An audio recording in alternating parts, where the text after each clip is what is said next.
Mark எழுதின சுவிசேஷம் 1ஆம் அதிகாரம். தேவனுடைய குமாரனாகிய இயேசு கிறிஸ்துவினுடைய சுவிசேஷத்தின் ஆரம்பம். இதோ, நான் என் தூதனை உமக்கு முன்பாக அனுப்புகிறேன். அவன் உமக்கு முன்னே போய் உமக்கு வழியை ஆயத்தம் பண்ணுவான் என்றும், கர்த்தருக்கு வழியை ஆயத்தப்படுத்துங்கள், அவருக்கு பாதைகளை செவ்வை பண்ணுங்கள் என்று வனாந்திரத்திலே கூப்பிடுகிறவனுடைய சத்தம் உண்டாகும் என்றும் தீர்க்கதரிசன ஆகமங்களில் எழுதியிருக்கிற பிரகாரமாய் யோவான் வனாந்திரத்தில் ஞானஸ்நானம் கொடுத்து பாவ மன்னிப்புக்கென்று மனந்திரும்புதலுக்கேற்ற ஞானஸ்நானத்தை குறித்து பிரசங்கம் பண்ணிக் கொண்டிருந்தான்.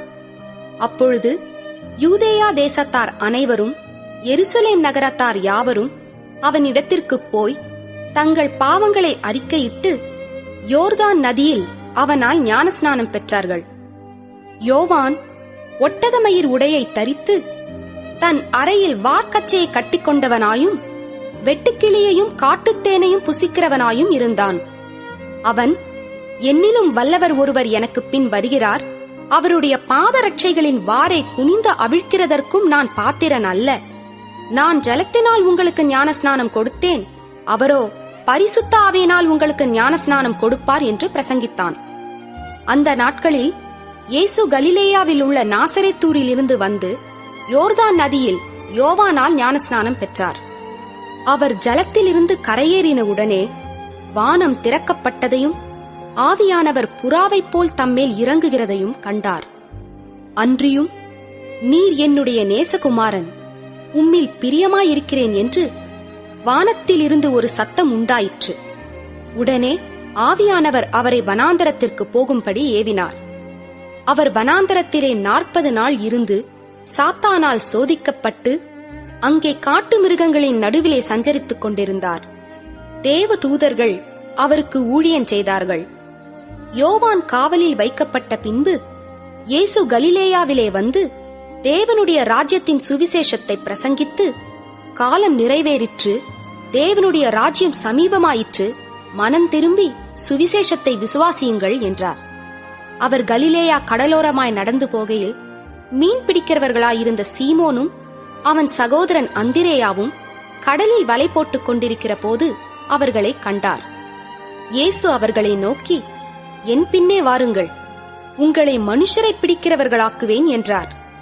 உடனே அவர்கள் தங்கள் வலைகளை விட்டு அவருக்கு பின் சென்றார்கள். அவர் அவ்விடம் விட்டு சற்று அப்புறம் போனபோது செபதேயுவின் குமாரன் யாக்கோபும் அவன் சகோதரன் யோவானும் படவிலே வலைகளை பழுது பார்த்து கொண்டிருக்கிறதை கண்டு உடனே அவர்களையும் அழைத்தார். அப்பொழுது அவர்கள் தங்கள் தகப்பனாகிய செபதேயுவை கூலி ஆட்களோடு படவிலே விட்டு அவருக்கு பின் சென்றார்கள். பின்பு கப்பர்நகுமுக்கு போனார்கள். உடனே அவர் ஓய்வு நாளில் ஜெப ஆலயத்திலே பிரவேசித்து போதகம் பண்ணினார். அவர் வேதபாரகரைப் போல போதியாமல் அதிகாரமுடையவராய் அவர்களுக்கு போதித்தபடியினால் அவருடைய போதகத்தை குறித்து ஜனங்கள் ஆச்சரியப்பட்டார்கள். அவர்களுடைய ஜெப ஆலயத்திலே அசுத்த ஆவியுள்ள ஒரு மனுஷன் இருந்தான். அவன், ஐயோ, நசரேயனாகிய இயேசுவே, எங்களுக்கும் உமக்கும் என்ன? எங்களை கெடுக்கவா வந்தீர்? உம்மை இன்னார் என்று அறிவேன், நீர் தேவனுடைய பரிசுத்தர் என்று சத்தமிட்டான். அதற்கு இயேசு, நீ பேசாமல் இவனை விட்டு புறப்பட்டு போ என்று அதை அதட்டினார். உடனே அந்த அசுத்த ஆவி அவனை அலைக்கழித்து மிகுந்த சத்தமிட்டு அவனை விட்டு போய்விட்டது. எல்லாரும் ஆச்சரியப்பட்டு, இது என்ன? இந்த புதிய உபதேசம் எப்படிப்பட்டது? இவர் அதிகாரத்தோடே அசுத்த ஆவிகளுக்கும் கட்டளையிடுகிறார், அவைகள் இவருக்கு கீழ்ப்படுகிறதே என்று தங்களுக்குள்ளே ஒருவரோடொருவர் சொல்லிக் கொண்டார்கள். அது முதல் அவருடைய கீர்த்தி கலிலேயா நாடெங்கும் பிரசித்தமாயிற்று. உடனே அவர்கள் ஜெப ஆலயத்தை விட்டு புறப்பட்டு யாக்கோபோடும் யோவானோடும் கூட சீமோன் அந்திரேயா என்பவர்களுடைய வீட்டில் பிரவேசித்தார்கள். அங்கே சீமோனுடைய மாமி ஜுரமாய் கிடந்தாள். உடனே அவர்கள் அவளை குறித்து அவருக்கு சொன்னார்கள். அவர் கிட்ட போய் அவள் கையை பிடித்து அவளை தூக்கிவிட்டார். உடனே ஜுரம் அவளை விட்டு நீங்கிற்று. அப்பொழுது அவள் அவர்களுக்கு பணிவிடை செய்தாள். சாயங்காலமாகி சூரியன் அஸ்தமித்த போது சகல பிணியாளிகளையும் பிசாசு பிடித்தவர்களையும் அவரிடத்தில் கொண்டு வந்தார்கள். பட்டணத்தார் எல்லாரும் வீட்டு வாசலுக்கு முன்பாக கூடி வந்தார்கள். பலவிதமான வியாதிகளினால் உபத்திரவப்பட்டிருந்த அநேகரை அவர் சொஸ்தமாக்கி அநேகம் பிசாசுகளையும் துரத்திவிட்டார். அந்த பிசாசுகள் தம்மை அறிந்திருந்தபடியால் அவைகள் பேசுகிறதற்கு அவர் இடம் கொடுக்கவில்லை. அவர் அதிகாலையில் இருட்டோடே எழுந்து புறப்பட்டு வனாந்தரமான ஓரிடத்திற்கு போய் அங்கே ஜெபம் பண்ணினார். சீமோனும் அவனோடே இருந்தவர்களும் அவரை பின்தொடர்ந்து போய் அவரை கண்டபோது, உம்மை எல்லாரும் தேடுகிறார்கள் என்று சொன்னார்கள். அவர்களை அவர் நோக்கி, அடுத்த ஊர்களிலும் நான் பிரசங்கம் பண்ண வேண்டுமாதலால் அவ்விடங்களுக்கு போவோம் வாருங்கள், இதற்காகவே புறப்பட்டு வந்தேன் என்று சொல்லி கலிலேயா நாடெங்கும் அவர்களுடைய ஜெப ஆலயங்களில் அவர் பிரசங்கம் பண்ணிக்கொண்டும் பிசாசுகளை துரத்திக் கொண்டும் இருந்தார். அப்பொழுது குஷ்டரோகி ஒருவன் அவரிடத்தில் வந்து அவர் முன்பாக முழங்கால் படியிட்டு, உமக்கு சித்தமானால் என்னை சுத்தமாக்க உம்மால் ஆகும் என்று வேண்டிக் கொண்டான். இயேசு மனதுருகி கையை நீட்டி அவனை தொட்டு, எனக்கு சித்தமுண்டு, சுத்தமாகு என்றார். இப்படி அவர் சொன்ன உடனே குஷ்டரோகம் அவனை விட்டு நீங்கிற்று. அவன் சுத்தமானான். அப்பொழுது அவர் அவனை நோக்கி, நீ இதை ஒருவருக்கும் சொல்லாதபடிக்கு எச்சரிக்கையாயிரு. ஆயினும் நீ போய் ஆசாரியனுக்கு உன்னை காண்பித்து, நீ சுத்தமானது நிமித்தம் மோசே கட்டளையிட்டிருக்கிறவைகளை அவர்களுக்கு சாட்சியாகச் செலுத்து என்று கண்டிப்பாய் சொல்லி உடனே அவனை அனுப்பிவிட்டார். அவனோ புறப்பட்டு போய் இந்த சங்கதி எங்கும் விளங்கும்படியாக பிரசித்தம் பண்ணத் தொடங்கினான். அதனால் அவர் வெளியரங்கமாய் பட்டணத்தில் பிரவேசிக்க கூடாமல் வெளியே வனாந்தரமான இடங்களில் தங்கியிருந்தார். எத்திசையிலும் இருந்து ஜனங்கள் அவரிடத்திற்கு வந்தார்கள். 2ஆம் அதிகாரம். சில நாட்களுக்கு பின்பு அவர் மறுபடியும் கப்பர்நகுமுக்கு போனார். அவர் வீட்டில் இருக்கிறார் என்று ஜனங்கள் கேள்விப்பட்டு உடனே வாசலுக்கு முன்னும் நிற்க இடம் போதாதபடிக்கு அநேகர் கூடி வந்தார்கள். அவர்களுக்கு வசனத்தை போதித்தார். அப்பொழுது 4 பேர் ஒரு திமிர்வாதக்காரனை சுமந்து கொண்டு அவரிடத்தில் வந்தார்கள். ஜனக்கூட்டத்தின் நிமித்தம் அவருக்கு சமீபமாய் சேரக்கூடாமல் அவர் இருந்த வீட்டின் மேற்கூரையை பிரித்து திறப்பாக்கி திமிர்வாதக்காரன் கிடக்கிற படுக்கையை இறக்கினார்கள். இயேசு அவர்கள் விசுவாசத்தைக் கண்டு திமிர்வாதக்காரனை நோக்கி, மகனே, உன் பாவங்கள் உனக்கு மன்னிக்கப்பட்டது என்றார். அங்கே உட்கார்ந்திருந்த வேதபாரகரில் சிலர், இவன் இப்படி தேவதூஷணம் சொல்லுகிறதென்ன? தேவன் ஒருவரே அன்றி பாவங்களை மன்னிக்கத்தக்கவர் யார் என்று தங்கள் இருதயங்களில் சிந்தித்துக் கொண்டிருந்தார்கள். அவர்கள் தங்களுக்குள்ளே இப்படி சிந்திக்கிறார்கள் என்று இயேசு உடனே தம்முடைய ஆவியில் அறிந்து அவர்களை நோக்கி, நீங்கள் உங்கள் இருதயங்களில் இப்படி சிந்திக்கிறதென்ன? உன் பாவங்கள் உனக்கு மன்னிக்கப்பட்டதென்று சொல்வதோ, எழுந்து உன் படுக்கையை எடுத்துக்கொண்டு நடவென்று சொல்வதோ எது எளிது? பூமியிலே பாவங்களை மன்னிக்க மனுஷகுமாரனுக்கு அதிகாரம் உண்டென்பதை நீங்கள் அறிய வேண்டும் என்று சொல்லி திமிர்வாதக்காரனை நோக்கி, நீ எழுந்து உன் படுக்கையை எடுத்துக்கொண்டு உன் வீட்டுக்குப் போ என்று உனக்குச் சொல்லுகிறேன் என்றார். உடனே அவன் எழுந்து தன் படுக்கையை எடுத்துக்கொண்டு எல்லாருக்கும் முன்பாக போனான்.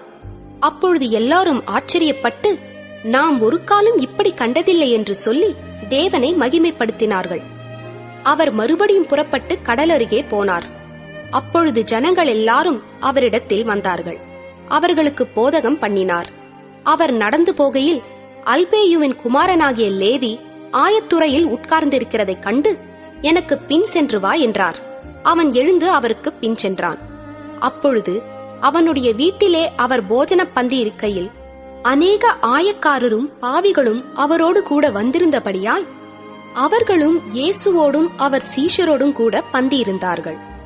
அவர் ஆயக்காரரோடும் பாவிகளோடும் போஜனம் பண்ணுகிறதை வேதபாரகரும் பரிசேயரும் கண்டு அவருடைய சீஷரை நோக்கி, அவர் ஆயக்காரரோடும் பாவிகளோடும் போஜனபானம் பண்ணுகிறதென்னவென்று கேட்டார்கள்.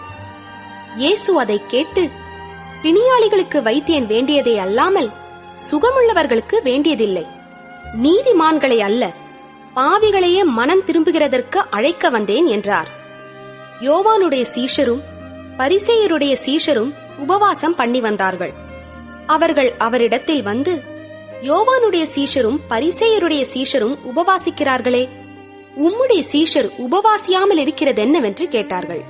அதற்கு இயேசு, மணவாளன் தங்களோடு இருக்கையில் மணவாளனுடைய தோழர் உபவாசிப்பார்களா? மணவாளன் தங்களுடனே இருக்கும் வரைக்கும் உபவாசிக்க மாட்டார்களே. மணவாளன் அவர்களை விட்டு எடுபடும் நாட்கள் வரும், அந்த நாட்களிலே உபவாசிப்பார்கள். ஒருவனும் கோடித்துண்டை பழைய வஸ்திரத்தோடு இணைக்க மாட்டான். இணைத்தால் அதனோடே இணைத்த புதிய துண்டு பழையதை அதிகமாய் கிழிக்கும், பீறலும் அதிகமாகும். ஒருவனும் புது திராட்சரசத்தை பழந்துருத்திகளில் வார்த்து வைக்க மாட்டான். வார்த்து வைத்தால் புது ரசம் துருத்திகளை கிழித்துப் போடும், ரசமும் சிந்திப்போம், துருத்திகளும் கெட்டுப்போம். புது ரசத்தை புது துருத்திகளில் வார்த்து வைக்க வேண்டும் என்றார். பின்பு அவர் ஓய்வு நாளில் பயிர் வழியே போனார். அவருடைய சீஷர்கள் கூட நடந்து போகையில் கதிர்களை கொய்யத் தொடங்கினார்கள். பரிசேயர் அவரை நோக்கி, இதோ ஓய்வு நாளில் செய்யத்தகாததை இவர்கள் ஏன் செய்கிறார்கள் என்றார்கள். அதற்கு அவர், தாவீதுக்கு உண்டான ஆபத்தில் தானும் தன்னோடிருந்தவர்களும் பசியாயிருந்த போது அவன் அபியத்தார் என்னும் பிரதான ஆசாரியன் காலத்தில் செய்ததை நீங்கள் ஒரு காலம் வாசிக்கவில்லையா? அவன் தேவனுடைய வீட்டில் பிரவேசித்து ஆசாரியர் தவிர வேறொருவரும் புசிக்கத்தகாத தெய்வ சமூகத்து அப்பங்களை தானும் புசித்து தன்னோடிருந்தவர்களுக்கும் கொடுத்தானே என்றார். பின்பு அவர்களை நோக்கி, மனுஷன் ஓய்வு நாளுக்காக உண்டாக்கப்படவில்லை, ஓய்வு நாள் மனுஷனுக்காக உண்டாக்கப்பட்டது. ஆகையால் மனுஷகுமாரன் ஓய்வு நாளுக்கும் ஆண்டவராயிருக்கிறார் என்றார். 3ஆம் அதிகாரம். மறுபடியும் அவர் ஜெப ஆலயத்தில் பிரவேசித்தார். அங்கே சூம்பின கையையுடைய ஒரு மனுஷன் இருந்தான். அவர் ஓய்வு நாளில் அவனை சொஸ்தமாக்கினால் அவர் பேரில் குற்றஞ்சாட்டலாம் என்று அவர் மேல் நோக்கமாயிருந்தார்கள். அப்பொழுது அவர் சூம்பின கையையுடைய மனுஷனை நோக்கி, எழுந்து நடுவே நில் என்று சொல்லி அவர்களை பார்த்து, ஓய்வு நாட்களில் நன்மை செய்வதோ தீமை செய்வதோ, ஜீவனை காப்பதோ அழிப்பதோ எது நியாயம் என்றார். அதற்கு அவர்கள் பேசாமல் இருந்தார்கள். அவர்களுடைய இருதய கடினத்தின் நிமித்தம் அவர் விசனப்பட்டு கோபத்துடனே சுற்றிலும் இருந்தவர்களை பார்த்து, அந்த மனுஷனை நோக்கி, உன் கையை நீட்டு என்றார். அவன் நீட்டினான். அவன் கை மறு கையைப் போல சொஸ்தமாயிற்று. உடனே பரிசேயர் புறப்பட்டு போய் அவரை கொலை செய்யும்படி அவருக்கு விரோதமாய் ஏரோதியரோடே கூட ஆலோசனை பண்ணினார்கள். இயேசு தம்முடைய சீஷர்களோடே அவ்விடம் விட்டு கடலோரத்துக்கு போனார். கலிலேயாவிலும் யூதேயாவிலும் எருசலேமிலும் இதுமேயாவிலும் யோர்தானுக்கு அக்கறையிலுமிருந்து திரளான ஜனங்கள் வந்து அவருக்கு பின் சென்றார்கள். அல்லாமலும் தீரு சீதோன் பட்டணங்களின் திசைகளிலுமிருந்து திரளான ஜனங்கள் அவர் செய்த அற்புதங்களை குறித்து கேள்விப்பட்டு அவரிடத்தில் வந்தார்கள். அவர் அநேகரை சொஸ்தமாக்கினார். நோயாளிகள் எல்லாரும் அதை அறிந்து அவரை தொட வேண்டும் என்று அவரிடத்தில் நெருங்கி வந்தார்கள். ஜனங்கள் திரளாயிருந்தபடியால் அவர்கள் தம்மை நெருக்காதபடிக்கு தமக்காக ஒரு படவை ஆயத்தம் பண்ண வேண்டும் என்று தம்முடைய சீஷர்களுக்கு சொன்னார். அசுத்த ஆவிகளும் அவரை கண்டபோது அவர் முன்பாக விழுந்து, நீர் தேவனுடைய குமாரன் என்று சத்தமிட்டன. தம்மை பிரசித்தம் பண்ணாதபடி அவைகளுக்கு கண்டிப்பாய் கட்டளையிட்டார். பின்பு அவர் ஒரு மலையின் மேல் ஏறி தமக்கு சித்தமானவர்களை தம்மிடத்தில் வரவழைத்தார். அவர்கள் அவரிடத்திற்கு வந்தார்கள்.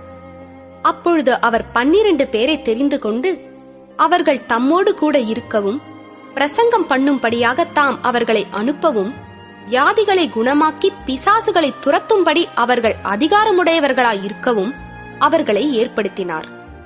அவர்கள் யாரெனில், சீமோன், இவனுக்கு பேதுரு என்கிற பெயரிட்டார், செபதேயுவின் குமாரனாகிய யாக்கோபு, யாக்கோபின் சகோதரனாகிய யோவான், இவ்விருவருக்கும் இடிமுழக்க மக்களென்று அர்த்தங்கொள்ளும் பொவனெர்கேஸ் என்கிற பெயரிட்டார், அந்திரேயா, பிலிப்பு, பர்த்தொலோமேயு, மத்தேயு, தோமா, அல்பேயுவின் குமாரன் யாக்கோபு, ததேயு, கானானியனாகிய சீமோன், அவரை காட்டிக் கொடுத்த யூதாஸ்காரியோத்து என்பவர்களே.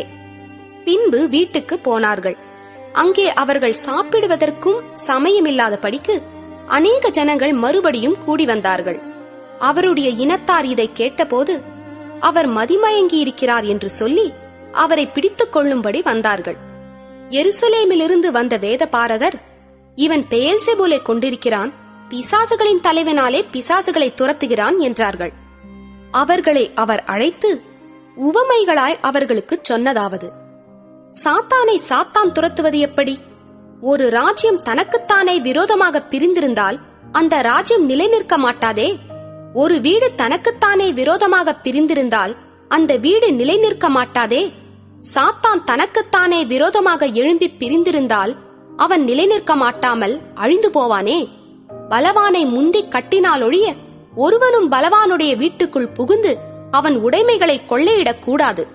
கட்டினானேயாகில் அவன் வீட்டை கொள்ளையிடுவான். மெய்யாகவே நான் உங்களுக்கு சொல்லுகிறேன், மனுஷர்கள் செய்யும் எல்லா பாவங்களும் அவர்கள் தூஷிக்கும் எந்த தூஷணங்களும் அவர்களுக்கு மன்னிக்கப்படும். ஒருவன் பரிசுத்த ஆவிக்கு விரோதமாக தூஷணம் சொல்வானாகில் அவன் என்றென்றைக்கும் மன்னிப்படையாமல் நித்திய ஆக்கினைக்குள்ளாயிருப்பான் என்றார். அசுத்த ஆவியை கொண்டிருக்கிறான் என்று அவர்கள் சொன்னபடியினாலே அவர் இப்படி சொன்னார். அப்பொழுது அவருடைய சகோதரரும் தாயாரும் வந்து வெளியே நின்று அவரை அழைக்கும்படி அவரிடத்தில் ஆள் அனுப்பினார்கள். அவரை சுற்றிலும் உட்கார்ந்திருந்த ஜனங்கள் அவரை நோக்கி, இதோ உம்முடைய தாயாரும் உம்முடைய சகோதரரும் வெளியே நின்று உம்மை தேடுகிறார்கள் என்றார்கள். அவர்களுக்கு அவர் பிரதியுத்தரமாக, என் தாயார் யார், என் சகோதரர் யார் என்று சொல்லி தம்மை சூழ உட்கார்ந்திருந்தவர்களை சுற்றி பார்த்து, இதோ என் தாயும் என் சகோதரரும் இவர்களே. தேவனுடைய சித்தத்தின்படி செய்கிறவன் எவனோ அவனே எனக்கு சகோதரனும் எனக்கு சகோதரியும் எனக்கு தாயுமாயிருக்கிறான் என்றார். 4ஆம் அதிகாரம். அவர் மறுபடியும் கடலோரத்திலே போதகம் பண்ணத் தொடங்கினார். திரளான ஜனங்கள் அவரிடத்தில் கூடி வந்தபடியால் அவர் கடலிலே நின்ற ஒரு படவில் ஏறி உட்கார்ந்தார். ஜனங்கள் எல்லாரும் கடற்கரையில் நின்றார்கள். அவர் அநேக விசேஷங்களை உவமைகளாக அவர்களுக்கு போதித்தார். போதிக்கிற பொழுது அவர்களுக்கு சொன்னது: கேளுங்கள். விதைக்கிறவன் ஒருவன் விதைக்க புறப்பட்டான். அவன் விதைக்கையில் சில விதை வழியருகே விழுந்தது.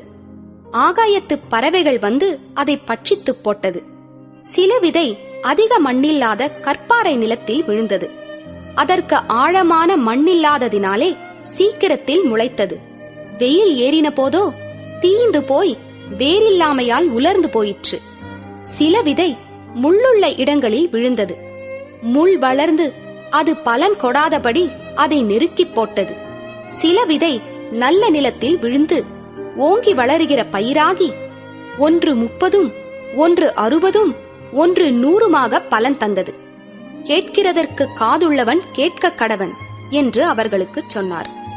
அவர் தனித்திருக்கிற போது 12 கூட அவரை சூழ்ந்திருந்தவர்கள் இந்த உவமையை குறித்து அவரிடத்தில் கேட்டார்கள்.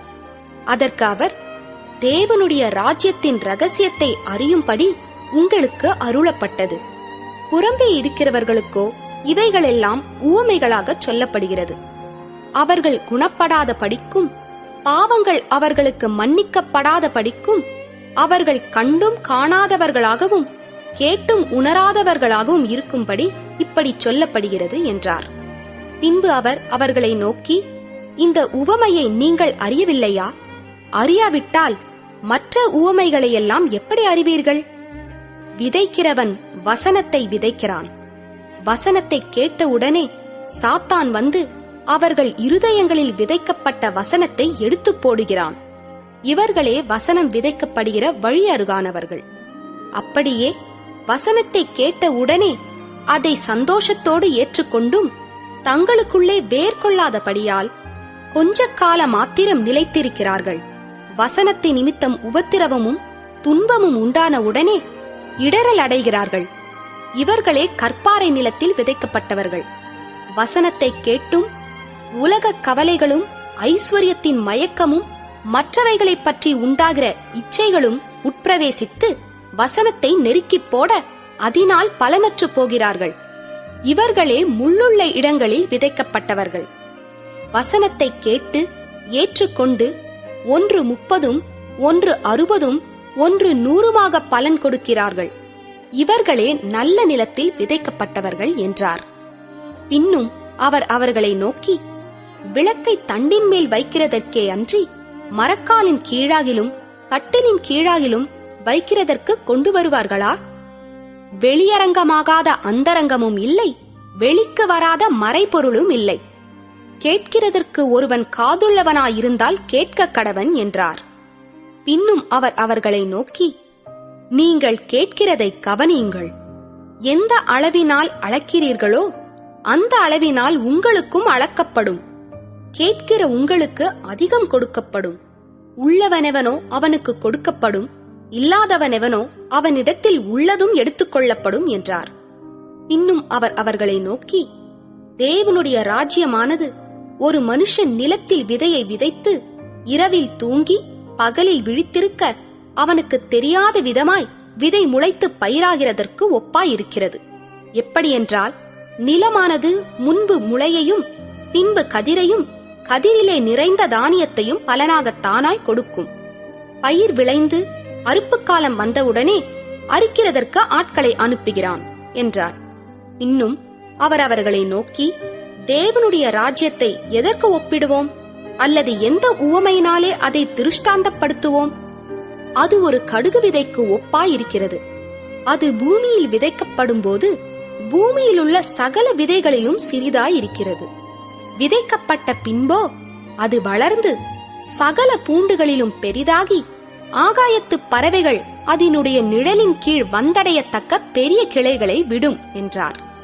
அவர்கள் கேட்டறியும் திராணிக்கு தக்கதாக அவர் இப்படிப்பட்ட அநேக உவமைகளினாலே அவர்களுக்கு வசனத்தை சொன்னார். உவமைகளினாலே அன்றி அவர்களுக்கு ஒன்றும் சொல்லவில்லை. அவர் தம்முடைய சீஷரோடே தனித்திருக்கும் போது அவர்களுக்கு எல்லாவற்றையும் விவரித்துச் சொன்னார். அன்று சாயங்காலத்தில் அவர் அவர்களை நோக்கி, அக்கரைக்கு போவோம் வாருங்கள் என்றார். அவர்கள் ஜனங்களை அனுப்பிவிட்டு அவர் படவில் இருந்தபடியே அவரை கொண்டு போனார்கள். வேறே படவுகளும் அவரோட கூட இருந்தது. அப்பொழுது பலத்த சுழல் காற்று உண்டாகி படவு நிரம்பத்தக்கதாக அலைகள் அதின் மேல் மோதிற்று. கப்பலின் பின்னணியத்தில் அவர் தலையணையை வைத்து நித்திரையாயிருந்தார். அவர்கள் அவரை எழுப்பி, போதகரே, நாங்கள் மடிந்து போகிறது, உமக்கு கவலை இல்லையா என்றார்கள். அவர் எழுந்து காற்றை அதட்டி கடலை பார்த்து, இறையாதே, அமைதலாயிரு என்றார்.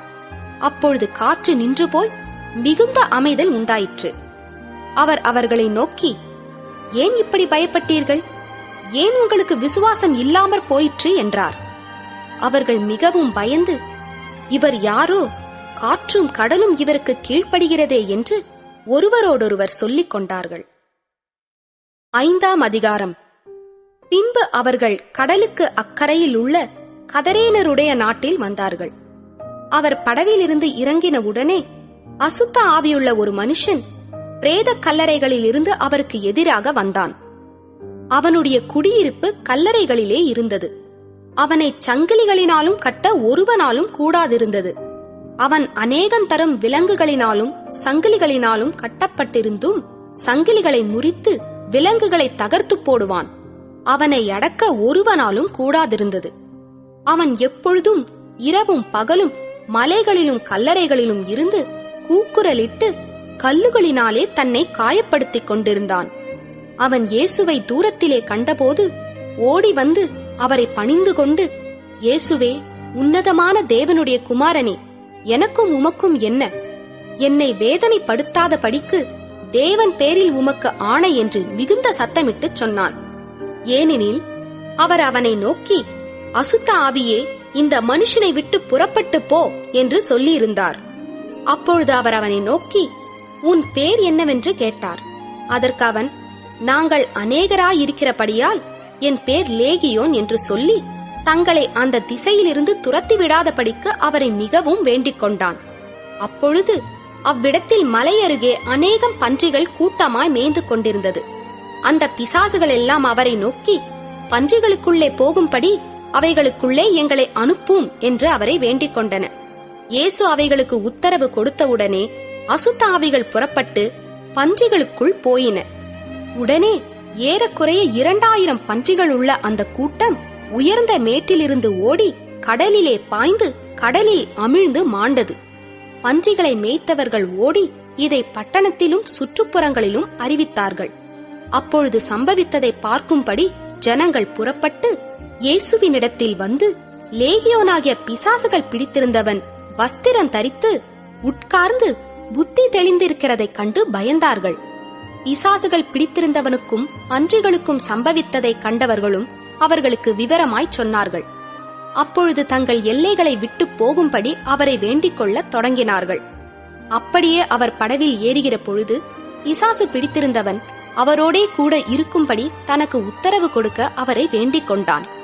இயேசு அவனுக்கு உத்தரவு கொடாமல், நீ உன் இனத்தாரிடத்தில் உன் வீட்டிற்கு போய் கர்த்தர் உனக்கு இறங்கி உனக்கு செய்தவைகளை எல்லாம் அவர்களுக்கு அறிவி என்று சொன்னார். அந்தப்படி அவன் போய் இயேசு தனக்கு செய்தவைகளை எல்லாம் தெக்கப்போலி என்னும் நாட்டில் பிரசித்தம் பண்ணத் தொடங்கினான். எல்லாரும் ஆச்சரியப்பட்டார்கள். இயேசு படவில் ஏறி மறுபடியும் இக்கரைக்கு வந்து கடலோரத்தில் இருந்தபோது திரளான ஜனங்கள் அவரிடத்தில் கூடி வந்தார்கள். அப்பொழுது ஜெப ஆலய தலைவரில் ஒருவனாகிய யவீரு என்பவன் வந்து அவரை கண்டவுடனே அவர் பாதத்திலே விழுந்து, என் குமாரத்தி மரண அவஸ்தைப்படுகிறாள், அவள் ஆரோக்கியம் அடையும் படிக்கு நீர் வந்து அவள் மேல் உமது கைகளை வையும், அப்பொழுது பிழைப்பாள் என்று அவரை மிகவும் வேண்டிக் கொண்டான். அவர் அவனோடே கூட போனார். திரளான ஜனங்கள் அவருக்கு பின் சென்று அவரை நெருக்கினார்கள்.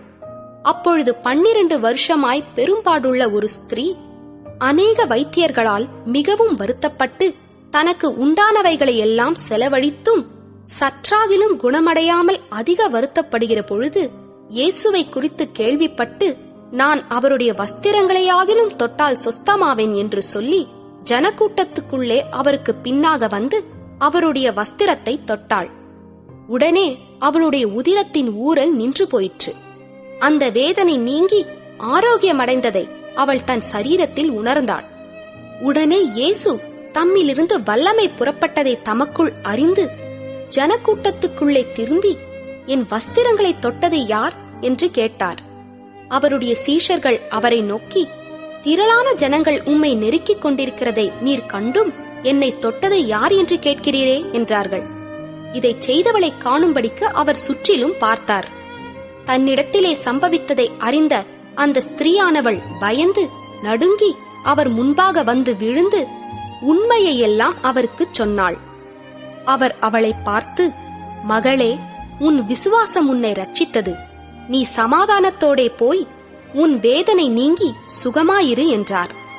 அவர் இப்படி பேசிக் கொண்டிருக்கையில் ஜெப ஆலய தலைவனுடைய வீட்டிலிருந்து சிலர் வந்து, உம்முடைய குமாரத்தி மரித்து போனாள், இனி ஏன் போதகரை வருத்தப்படுத்துகிறீர் என்றார்கள். அவர்கள் சொன்ன வார்த்தையை இயேசு கேட்டவுடனே ஜெப ஆலய தலைவனை நோக்கி, பயப்படாதே, விசுவாசமுள்ளவனாயிரு என்று சொல்லி பேதுருவையும் யாக்கோபையும் யாக்கோபின் சகோதரன் யோவானையும் தவிர வேறொருவரும் தம்மோடே வருகிறதற்கு இடங்கொடாமல் ஜெப ஆலய தலைவனுடைய வீட்டிலே வந்து சந்தடியையும் மிகவும் அழுது புலம்புகிறவர்களையும் கண்டு உள்ளே பிரவேசித்து, நீங்கள் சந்தடி பண்ணி அழுகிறதென்ன? பிள்ளை மரிக்கவில்லை, நித்திரையாயிருக்கிறாள் என்றார். அதற்காக அவரை பார்த்து நகைத்தார்கள். எல்லாரையும் அவர் வெளியே போக பண்ணி பிள்ளையின் தகப்பனையும் தாயையும் தம்மோடே வந்தவர்களையும் அழைத்துக் கொண்டு பிள்ளை இருந்த இடத்தில் பிரவேசித்து பிள்ளையின் கையை பிடித்து, தலித்தா கூமி என்றார். அதற்கு, சிறு பெண்ணே எழுந்திரு என்று உனக்கு சொல்லுகிறேன் என்று அர்த்தமாம். உடனே சிறு பெண் எழுந்து நடந்தாள். அவள் 12 வயதுள்ளவளாயிருந்தாள். அவர்கள் மிகுந்த ஆச்சரியப்பட்டு பிரமித்தார்கள். அதை ஒருவருக்கும் அறிவியாதபடி அவர்களுக்கு உறுதியாக கட்டளையிட்டு அவளுக்கு ஆகாரம் கொடுக்கும்படி சொன்னார். 6ஆம் அதிகாரம். அவர் அவ்விடம் விட்டு புறப்பட்டு தாம் வளர்ந்த ஊருக்கு வந்தார். அவருடைய சீஷரும் அவரோட கூட வந்தார்கள். ஓய்வு நாளான போது ஜெப ஆலயத்தில் உபதேசம் பண்ணத் தொடங்கினார். அநேகர் கேட்டு ஆச்சரியப்பட்டு, இவைகள் இவனுக்கு எங்கே இருந்து வந்தது? இவன் கைகளினால் இப்படிப்பட்ட பலத்த செய்கைகள் நடக்கும்படி இவனுக்கு கொடுக்கப்பட்ட ஞானம் எப்படிப்பட்டது? இவன் தச்சன் அல்லவா? மரியாளுடைய குமாரன் அல்லவா? யாக்கோபு, யோசே, யூதா, சீமோன் என்பவர்களுக்கு சகோதரன் அல்லவா? இவன் சகோதரிகளும் இங்கே நம்மிடத்தில் இருக்கிறார்கள் அல்லவா என்று சொல்லி அவரை குறித்து இடறல் அடைந்தார்கள். இயேசு அவர்களை நோக்கி, தீர்க்கதரிசி ஒருவன் தன் ஊரிலும் தன் இனத்திலும் தன் வீட்டிலுமே அன்றி வேறெங்கும் கனவீனமடையான் என்றார். அங்கே அவர் சில நோயாளிகள் மேல் கைகளை வைத்து அவர்களை குணமாக்கினதே அன்றி வேறொரு அற்புதமும் செய்யக்கூடாமல் அவர்களுடைய அவிசுவாசத்தை குறித்து ஆச்சரியப்பட்டு கிராமங்களிலே சுற்றித் திரிந்து உபதேசம் பண்ணினார். அவர் 12 அழைத்து அசுத்த ஆவிகளை துரத்த அவர்களுக்கு அதிகாரம் கொடுத்து, வழிக்கு பையையாகிலும் அப்பத்தையாகிலும் கச்சியில் காசையாகிலும் எடுத்துக்கொண்டு போகாமல் ஒரு தடியை மாத்திரம் எடுத்துக்கொண்டு போகவும், பாதரட்சைகளை போட்டுக்கொண்டு போகவும், 2 அங்கிகளை தரியாதிருக்கவும் கட்டளையிட்டார். பின்பு அவர்களை நோக்கி, நீங்கள் எங்கேயாகிலும் ஒரு வீட்டில் பிரவேசித்தால் அவ்விடத்தை விட்டு புறப்படுகிற வரைக்கும் அங்கேதானே தங்கியிருங்கள். எவர்களாகிலும் உங்களை ஏற்றுக்கொள்ளாமலும் உங்கள் வசனங்களை கேளாமலும் இருந்தால் நீங்கள் அவ்விடம் விட்டு புறப்படும் போது அவர்களுக்கு சாட்சியாக உங்கள் கால்களின் கீழே படிந்த தூசியை உதறி போடுங்கள். நியாய தீர்ப்பு நாளிலே அந்த பட்டணத்திற்கு நேரிடுவதை பார்க்கிலும் சோதோம் கொமோரா பட்டணத்திற்கு நேரிடுவது இலகுவாயிருக்கும் என்று மெய்யாகவே உங்களுக்கு சொல்லுகிறேன் என்று சொல்லி அவர்களை 2 பேராக அனுப்பினார். அவர்கள் புறப்பட்டு போய் மனம் திரும்புங்கள் என்று பிரசங்கித்து அநேகம் பிசாசுகளை துரத்தி அநேகம் நோயாளிகளை எண்ணெய் பூசி சொஸ்தமாக்கினார்கள்.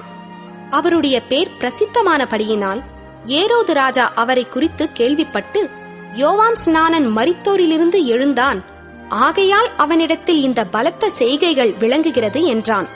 சிலர் அவர் எலியா என்றார்கள். வேறு சிலர் அவர் ஒரு தீர்க்கதரிசி அல்லது தீர்க்கதரிசிகளில் ஒருவனைப் போல் இருக்கிறார் என்று சொன்னார்கள். ஏரோது அதை கேட்டபொழுது, அவன் நான் சிரச்சேதம் பண்ணின யோவான் தான், அவன் மரித்தோரிலிருந்து எழுந்தான் என்றார். ஏரோது தன் சகோதரனாகிய பிலிப்புவின் மனைவி ஏரோதியாளை தனக்கு மனைவியாக்கிக் கொண்ட போது யோவான் ஏரோதை நோக்கி, நீர் உம்முடைய சகோதரன் மனைவியை வைத்துக் கொள்வது நியாயமல்லவென்று சொன்னது நிமித்தம் ஏரோது சேவகரை அனுப்பி யோவானை பிடித்து கட்டி காவலில் வைத்திருந்தான். ஏரோதியாளும் அவனுக்கு சதி நினைத்து அவனை கொன்று போட மனதாயிருந்தாள். ஆகிலும் அவளால் கூடாமற் போயிற்று. அதேனென்றால் யோவான் நீதியும் பரிசுத்தமும் உள்ளவன் என்று ஏரோது அறிந்து அவனுக்கு பயந்து அவனை பாதுகாத்து அவன் யோசனையின்படி அநேக காரியங்களைச் செய்து விருப்பத்தோடே அவன் சொல்லை கேட்டு வந்தான். பின்பு சமயம் வாய்த்தது. எப்படி என்றால், ஏரோது தன் ஜென்ம நாளிலே தன்னுடைய பிரபுக்களுக்கும் சேனாதிபதிகளுக்கும் கலிலேயா நாட்டின் பிரதான மனுஷருக்கும் ஒரு விருந்து பண்ணின போது ஏரோதியாளின் குமாரத்தி சபை நடுவே வந்து நடனம் பண்ணி ஏரோதுவையும் அவனோடே கூட பந்தியிருந்தவர்களையும் சந்தோஷப்படுத்தினாள். அப்பொழுது ராஜா சிறு பெண்ணை நோக்கி, உனக்கு வேண்டியதை என்னிடத்தில் கேள், அதை உனக்கு தருவேன் என்று சொன்னதுமல்லாமல், நீ என்னிடத்தில் எதை கேட்டாலும் அது என் ராஜ்யத்தில் பாதியானாலும் அதை உனக்கு தருவேன் என்று அவளுக்கு ஆணையும் இட்டான். அப்பொழுது அவள் வெளியே போய், நான் என்ன கேட்க வேண்டும் என்று தன் தாயினிடத்தில் கேட்டாள். அதற்கு அவள், யோவான் ஸ்நானனுடைய தலையை கேள் என்றாள். உடனே அவள் ராஜாவினிடத்தில் சீக்கிரமாய் வந்து, நீர் இப்பொழுதே ஒரு தாளத்தில் யோவான் ஸ்நானனுடைய தலையை எனக்கு தர வேண்டும் என்று கேட்டாள். அப்பொழுது ராஜா மிகுந்த துக்கமடைந்தான். ஆகிலும் ஆணையின் நிமித்தமும் கூட பந்திருந்தவர்களின் நிமித்தமும் அவளுக்கு அதை மறுக்க மனதில்லாமல் உடனே அவனுடைய தலையை கொண்டு வரும்படி சேவகனுக்கு கட்டளையிட்டு அனுப்பினான்.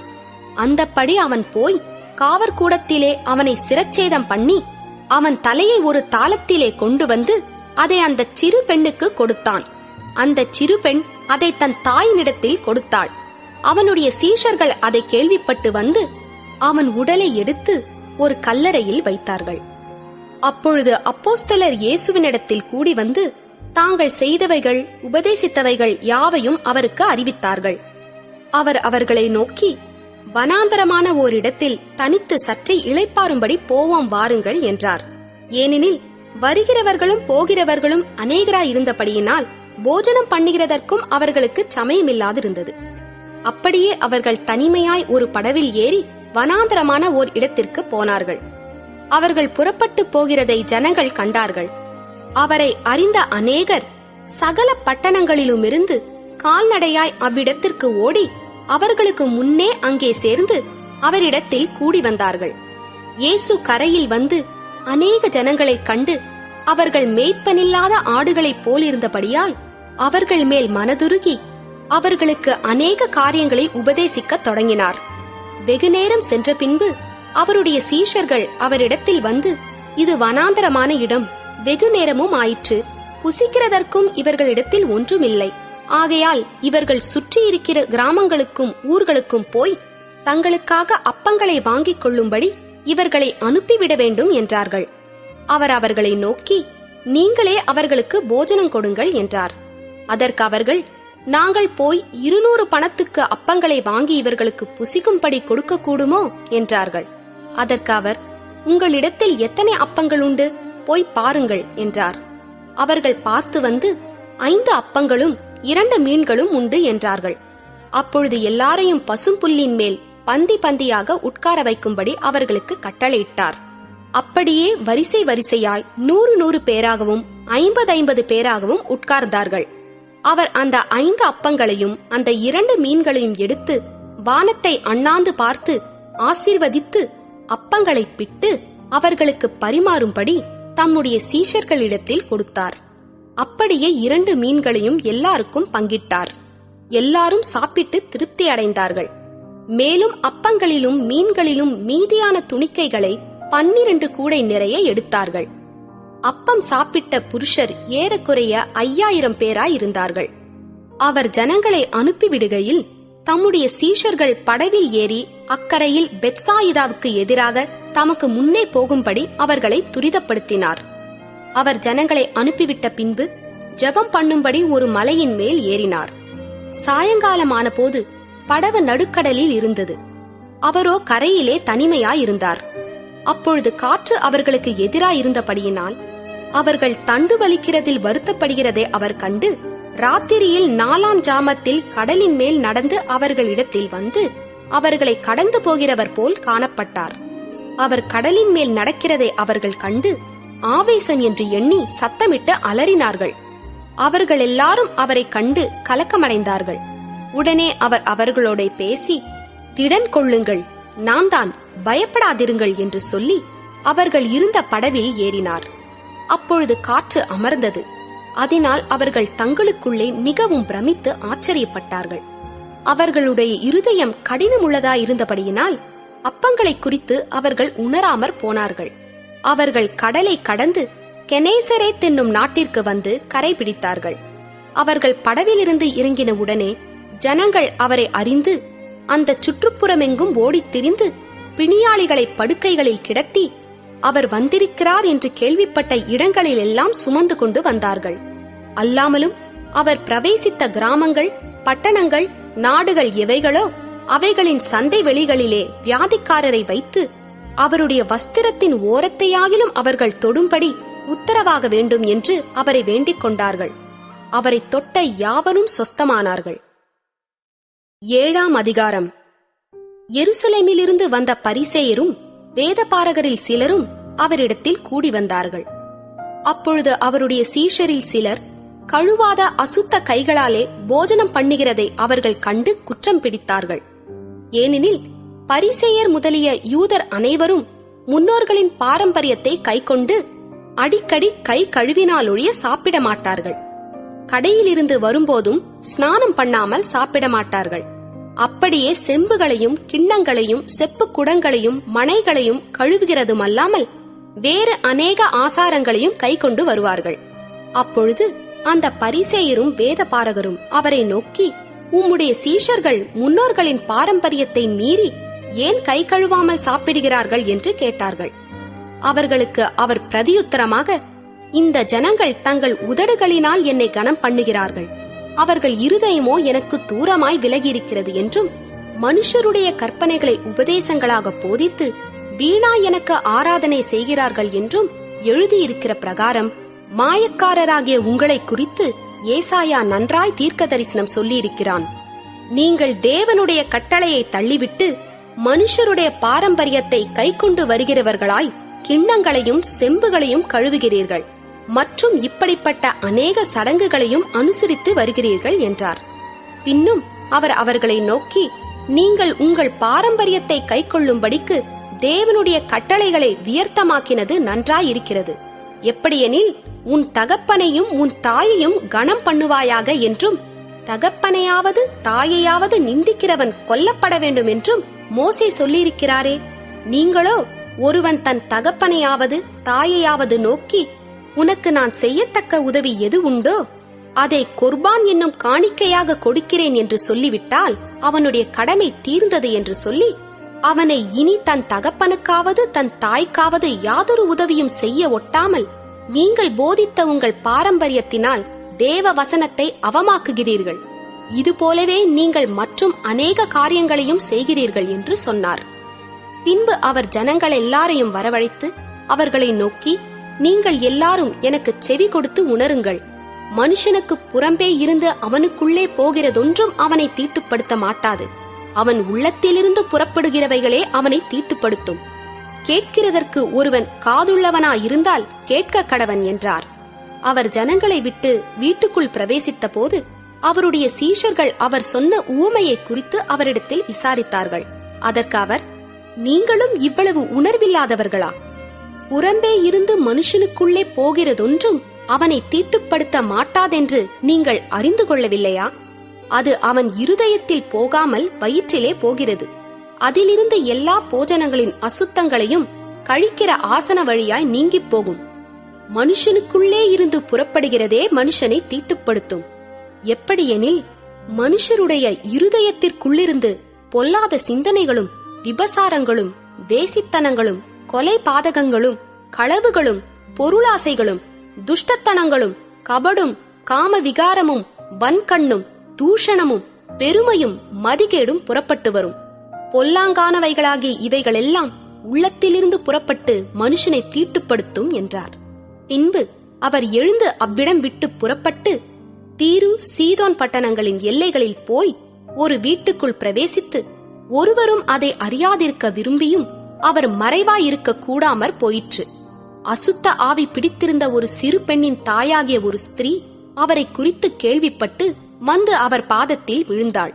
அந்த ஸ்திரீ சீரோ பேனிக்கியா தேசத்தாளாகிய கிரேக்கு ஸ்திரீயாயிருந்தாள். அவள் தன் மகளை பிடித்திருந்த பிசாசை துரத்திவிட வேண்டுமென்று அவரை வேண்டிக் கொண்டாள்.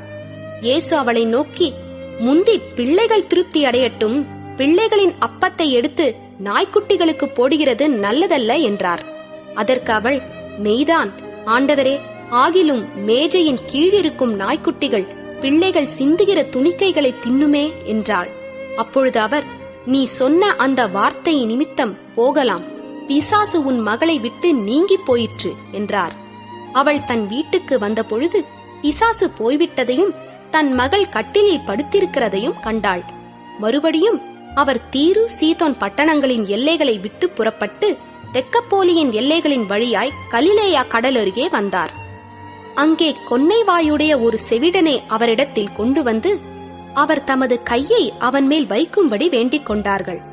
அப்பொழுது அவர் அவனை ஜனக்கூட்டத்தை விட்டு தனியே அழைத்துக் கொண்டு போய் தம்முடைய விரல்களை அவன் காதுகளில் வைத்து உமிழ்ந்து அவனுடைய நாவை தொட்டு வானத்தை அண்ணாந்து பார்த்து பெருமூச்சு விட்டு எப்பத்தா என்றார்.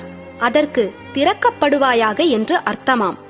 உடனே அவனுடைய செவிகள் திறக்கப்பட்டு அவனுடைய நாவின் கட்டும் அவிழ்ந்து அவன் செவ்வையாய் பேசினான். அதை ஒருவருக்கும் சொல்ல வேண்டாம் என்று அவர்களுக்கு கட்டளையிட்டார். ஆகிலும் எவ்வளவு அதிகமாய் அவர்களுக்கு கட்டளையிட்டாரோ அவ்வளவு அதிகமாய் அவர்கள் அதை பிரசித்தம் பண்ணி எல்லாவற்றையும் நன்றாய் செய்தார், செவிடர் கேட்கவும் ஊமையர் பேசவும் பண்ணுகிறார் என்று சொல்லி மென்மேலும் ஆச்சரியப்பட்டார்கள். 8ஆம் அதிகாரம். அந்த நாட்களிலே திரளான ஜனங்கள் கூடி வந்திருக்கையில் அவர்கள் சாப்பிடுகிறதற்கு ஒன்றுமில்லாத போது இயேசு தம்முடைய சீஷரை அழைத்து, ஜனங்களுக்காக பரிதபிக்கிறேன். இவர்கள் இப்பொழுது என்னிடத்தில் தங்கியிருந்த 3 நாளாய் சாப்பிட ஒன்றுமில்லாதிருக்கிறார்கள். இவர்களில் சிலர் தூரத்தில் இருந்து வந்தவர்களாகையால் நான் இவர்களை பட்டினியாய் வீட்டிற்கு அனுப்பிவிட்டால் வழியில் சோர்ந்து போவார்களே என்றார். அதற்கு அவருடைய சீஷர்கள், இந்த வனாந்தரத்திலே ஒருவன் எங்கே இருந்த அப்பங்களை கொண்டு வந்து இத்தனை பேர்களை திருப்தியாக்க கூடும் என்றார்கள். அதற்கு அவர், உங்களிடத்தில் எத்தனை அப்பங்கள் உண்டு என்று கேட்டார். அவர்கள் 7 அப்பங்கள் உண்டு என்றார்கள். அப்பொழுது அவர் ஜனங்களை தரையிலே பந்தியிருக்க கட்டளையிட்டு அந்த 7 அப்பங்களையும் எடுத்து ஸ்தோத்திரம் பண்ணி விட்டு அவர்களுக்கு பரிமாறும்படி சீஷர்களிடத்தில் கொடுத்தார். அவர்கள் ஜனங்களுக்கு பரிமாறினார்கள். சில சிறு மீன்களும் அவர்களிடத்தில் இருந்தது. அவர் அவைகளையும் ஆசீர்வதித்து அவர்களுக்கு பரிமாறும்படி சொன்னார். அவர்கள் சாப்பிட்டு திருப்தி அடைந்தார்கள். மீதியான துணிக்கைகளை 7 கூடை நிறைய எடுத்தார்கள். சாப்பிட்டவர்கள் ஏறக்குறைய 4000 பேராயிருந்தார்கள். பின்பு அவர் அவர்களை அனுப்பிவிட்டார். உடனே அவர் தம்முடைய சீஷரோடே கூட படவில் ஏறி தல்மனூத்தாவின் எல்லைகளில் வந்தார். அப்பொழுது பரிசேயர் வந்து அவரோடே தர்க்கிக்கத் தொடங்கி அவரை சோதிக்கும்படி வானத்திலிருந்து ஒரு அடையாளத்தை காண்பிக்க வேண்டும் என்று கேட்டார்கள். அவர் தம்முடைய ஆவியில் பெருமூச்சு விட்டு, இந்த சந்ததியார் அடையாளம் தேடுகிறதென்ன? இந்த சந்ததியாருக்கு ஒரு அடையாளமும் கொடுக்கப்படுவதில்லை என்று மெய்யாகவே உங்களுக்கு சொல்லுகிறேன் என்று சொல்லி அவர்களை விட்டு மறுபடியும் படவில் ஏறி அக்கரைக்கு போனார். சீஷர்கள் அப்பங்களை கொண்டு வர மறந்து போனார்கள். படவிலே அவர்களிடத்தில் ஒரு அப்பம் மாத்திரம் இருந்தது. அவர் அவர்களை நோக்கி, நீங்கள் பரிசேயருடைய புளித்தமாவை குறித்தும் ஏரோதின் புளித்தமாவை குறித்தும் எச்சரிக்கையாயிருங்கள் என்று கற்பித்தார். அதற்கு அவர்கள், நம்மிடத்தில் அப்பங்கள் இல்லாதபடியால் இப்படி சொல்லுகிறார் என்று தங்களுக்குள்ளே யோசனை பண்ணிக் கொண்டார்கள். இயேசு அதை அறிந்து அவர்களை நோக்கி, உங்களிடத்தில் அப்பங்கள் இல்லாதபடியினால் நீங்கள் யோசனை பண்ணுகிறதென்ன? இன்னும் சிந்தியாமலும் உணராமலும் இருக்கிறீர்களா? இன்னும் உங்கள் இருதயம் கடினமாயிருக்கிறதா? உங்களுக்கு கண்கள் இருந்தும் காணாதிருக்கிறீர்களா? காதுகள் இருந்தும் கேளாதிருக்கிறீர்களா? நினைவு கூறாமலும் இருக்கிறீர்களா? நான் 5 அப்பங்களை 5000 பேருக்கு பங்கிட்ட போது மீதியான துணிக்கைகளை எத்தனை கூடை நிறைய எடுத்தீர்கள் என்று கேட்டார். 12 என்றார்கள். நான் 7 அப்பங்களை 4000 பேருக்கு பங்கிட்ட போது மீதியான துணிக்கைகளை எத்தனை கூடை நிறைய எடுத்தீர்கள் என்று கேட்டார். 7 என்றார்கள். அப்படியானால் நீங்கள் உணராதிருக்கிறது எப்படி என்றார். பின்பு அவர் பெத்சாயிதா ஊருக்கு வந்தார். அப்பொழுது ஒரு குருடனை அவரிடத்தில் கொண்டு வந்து அவனை தொடும்படி அவரை வேண்டிக் கொண்டார்கள். அவர் குருடனுடைய கையை பிடித்து அவனை கிராமத்துக்கு வெளியே அழைத்துக் கொண்டு போய் அவன் கண்களில் உமிழ்ந்து அவன் மேல் கைகளை வைத்து, எதையாகிலும் காண்கிறாயா என்று கேட்டார். அவன் ஏறிட்டு பார்த்து, நடக்கிற மனுஷரை மரங்களைப் போல காண்கிறேன் என்றான். பின்பு அவர் மறுபடியும் அவன் கண்களின் மேல் கைகளை வைத்து அவனை ஏறிட்டு பார்க்கும்படி செய்தார். அப்பொழுது அவன் சொஸ்தமடைந்து யாவரையும் தெளிவாய் கண்டான். பின்பு அவர் அவனை நோக்கி, நீ கிராமத்தில் பிரவேசியாமலும் கிராமத்தில் இதை ஒருவருக்கும் சொல்லாமலும் இரு என்று சொல்லி அவனை வீட்டிற்கு அனுப்பிவிட்டார். பின்பு இயேசுவும் அவருடைய சீஷர்களும் புறப்பட்டு பிலிப்பு செசரியா பட்டணத்தைச் சேர்ந்த கிராமங்களுக்கு போனார்கள். வழியிலே அவர் தம்முடைய சீஷர்களை நோக்கி, ஜனங்கள் என்னை யார் என்று சொல்லுகிறார்கள் என்று கேட்டார். அதற்கு அவர்கள், சிலர் உம்மை யோவான் ஸ்நானன் என்றும், சிலர் எலியா என்றும், வேறு சிலர் தீர்க்கதரிசிகளில் ஒருவர் என்றும் சொல்லுகிறார்கள் என்றார்கள். அப்பொழுது அவர், நீங்கள் என்னை யார் என்று சொல்லுகிறீர்கள் என்று கேட்டார். பேதுரு பிரதியுத்தரமாக, நீர் கிறிஸ்து என்றான். அப்பொழுது தம்மை குறித்து ஒருவருக்கும் சொல்லாதபடிக்கு அவர்களுக்கு உறுதியாய் கட்டளையிட்டார். அல்லாமலும் மனுஷகுமாரன் பல பாடுகள் பட்டு மூப்பராலும் பிரதான ஆசாரியராலும் வேதபாரகராலும் ஆகாதவன் என்று தள்ளப்பட்டு கொல்லப்பட்டு 3 நாளைக்கு பின்பு உயிர்த்தெழுந்திருக்க வேண்டியதென்று அவர்களுக்கு போதிக்கத் தொடங்கினார். இந்த வார்த்தையை அவர் தாராளமாகச் சொன்னார். அப்பொழுது பேதுரு அவரை தனியே அழைத்துக் கொண்டு போய் அவரை கடிந்து கொள்ளத் தொடங்கினான். அவர் திரும்பி தம்முடைய சீஷரை பார்த்து பேதுருவை நோக்கி, எனக்கு பின்னாகப்போ சாத்தானே, நீ தேவனுக்கு ஏற்றவைகளை சிந்தியாமல் மனுஷருக்கு ஏற்றவைகளை சிந்திக்கிறாய் என்று சொல்லி அவனை கடிந்து கொண்டார். பின்பு அவர் ஜனங்களையும் தம்முடைய சீஷர்களையும் தம்மிடத்தில் அழைத்து, ஒருவன் என் பின்னே வர விரும்பினால் அவன் தன்னைத்தான் வெறுத்து தன் சிலுவையை எடுத்துக்கொண்டு என்னை பின்பற்ற கடவன். தன் ஜீவனை ரட்சிக்க விரும்புகிறவன் அதை இழந்து போவான். என் நிமித்தமாகவும் சுவிசேஷத்து நிமித்தமாகவும் தன் ஜீவனை இழந்து போகிறவன் அதை ரட்சித்துக் கொள்ளுவான். மனுஷன் உலகம் முழுவதையும் ஆதாயப்படுத்திக் கொண்டாலும் தன் ஜீவனை நஷ்டப்படுத்தினால் அவனுக்கு லாபம் என்ன? மனுஷன் தன் ஜீவனுக்கு ஈடாக என்னத்தை கொடுப்பான்? ஆதலால் விபசாரமும் பாவமும் உள்ள இந்த சந்ததியில் என்னை குறித்தும் என் வார்த்தைகளை குறித்தும் எவன் வெட்கப்படுவானோ அவனை குறித்து மனுஷகுமாரனும் தமது பிதாவின் மகிமை பொருந்தினவராய் பரிசுத்த தூதர்களோடும் கூட வரும்போது வெட்கப்படுவார் என்றார். 9ஆம் அதிகாரம். அன்றியும் அவர் அவர்களை நோக்கி, இங்கே நிற்கிறவர்களில் சிலர் தேவனுடைய ராஜ்யம் பலத்தோடே வருவதைக் காணும் முன் மரணத்தை ருசி பார்ப்பதில்லை என்று மெய்யாகவே உங்களுக்கு சொல்லுகிறேன் என்றார். 6 நாளைக்குப் பின்பு இயேசு பேதுருவையும் யாக்கோப்பையும் யோவானையும் அழைத்து உயர்ந்த மலையின் மேல் அவர்களை தனியே கூட்டிக் கொண்டு போய் அவர்களுக்கு முன்பாக மறுரூபமானார். அவருடைய வஸ்திரம் உறைந்த மழையைப் போல் பூமியிலே எந்த வண்ணானும் வெளுக்கக்கூடாத வெண்மையாய் பிரகாசித்தது. அப்பொழுது மோசேயும் எலியாவும் இயேசுவுடனே பேசுகிறவர்களாக அவர்களுக்கு காணப்பட்டார்கள். அப்பொழுது பேதுரு இயேசுவை நோக்கி, ரபி, நாம் இங்கே இருக்கிறது நல்லது. உமக்கு ஒரு கூடாரமும் மோசேக்கு ஒரு கூடாரமும் எலியாவுக்கு ஒரு கூடாரமுமாக 3 கூடாரங்களை போடுவோம் என்றான். அவர்கள் மிகவும் பயந்திருந்தபடியால் தான் பேசுகிறது இன்னதென்று அறியாமல் இப்படி சொன்னான். அப்பொழுது ஒரு மேகம் அவர்கள் மேல் நிழலிட்டது. இவர் என்னுடைய நேசகுமாரன், இவருக்கு செவி கொடுங்கள் என்று அந்த மேகத்திலிருந்து ஒரு சத்தம் உண்டாயிற்று. உடனே அவர்கள் சுற்றிலும் பார்த்தபோது இயேசு ஒருவரை தவிர வேறொருவரையும் காணவில்லை. அவர்கள் மலையிலிருந்து இறங்குகிற போது அவர் அவர்களை நோக்கி, மனுஷகுமாரன் மரித்தோரிலிருந்து எழுந்திருக்கும் வரைக்கும் நீங்கள் கண்டவைகளை ஒருவருக்கும் சொல்ல வேண்டாம் என்று கட்டளையிட்டார். மரித்தோரிலிருந்து எழுந்திருப்பது என்னவென்று அவர்கள் ஒருவரிடத்தில் ஒருவர் விசாரித்து அந்த வார்த்தையை தங்களுக்குள்ளே அடக்கிக் கொண்டு, எலியா முந்தி வர வேண்டும் என்று வேதபாரகர் சொல்லுகிறார்களே, அது எப்படி என்று அவரிடத்தில் கேட்டார்கள். அவர் பிரதியுத்தரமாக, எலியா முந்தி வந்து எல்லாவற்றையும் சீர்படுத்துவது மெய்தான், அல்லாமலும் மனுஷகுமாரன் பல பாடுகள் பட்டு அவமதிக்கப்படுவார் என்று அவரை குறித்து எழுதியிருக்கிறதே, அது எப்படி என்றார். ஆனாலும் எலியா வந்தாயிற்று, அவனை குறித்து எழுதியிருக்கிற பிரகாரம் தங்களுக்கு இஷ்டமானபடி அவனுக்கு செய்தார்கள் என்று உங்களுக்கு சொல்லுகிறேன் என்றார். பின்பு அவர் சீஷரிடத்தில் வந்தபோது அவர்களை சுற்றி திரளான ஜனங்கள் நிற்கிறதையும் அவர்களோட வேதபாரகர் தர்க்கிக்கிறதையும் கண்டார்.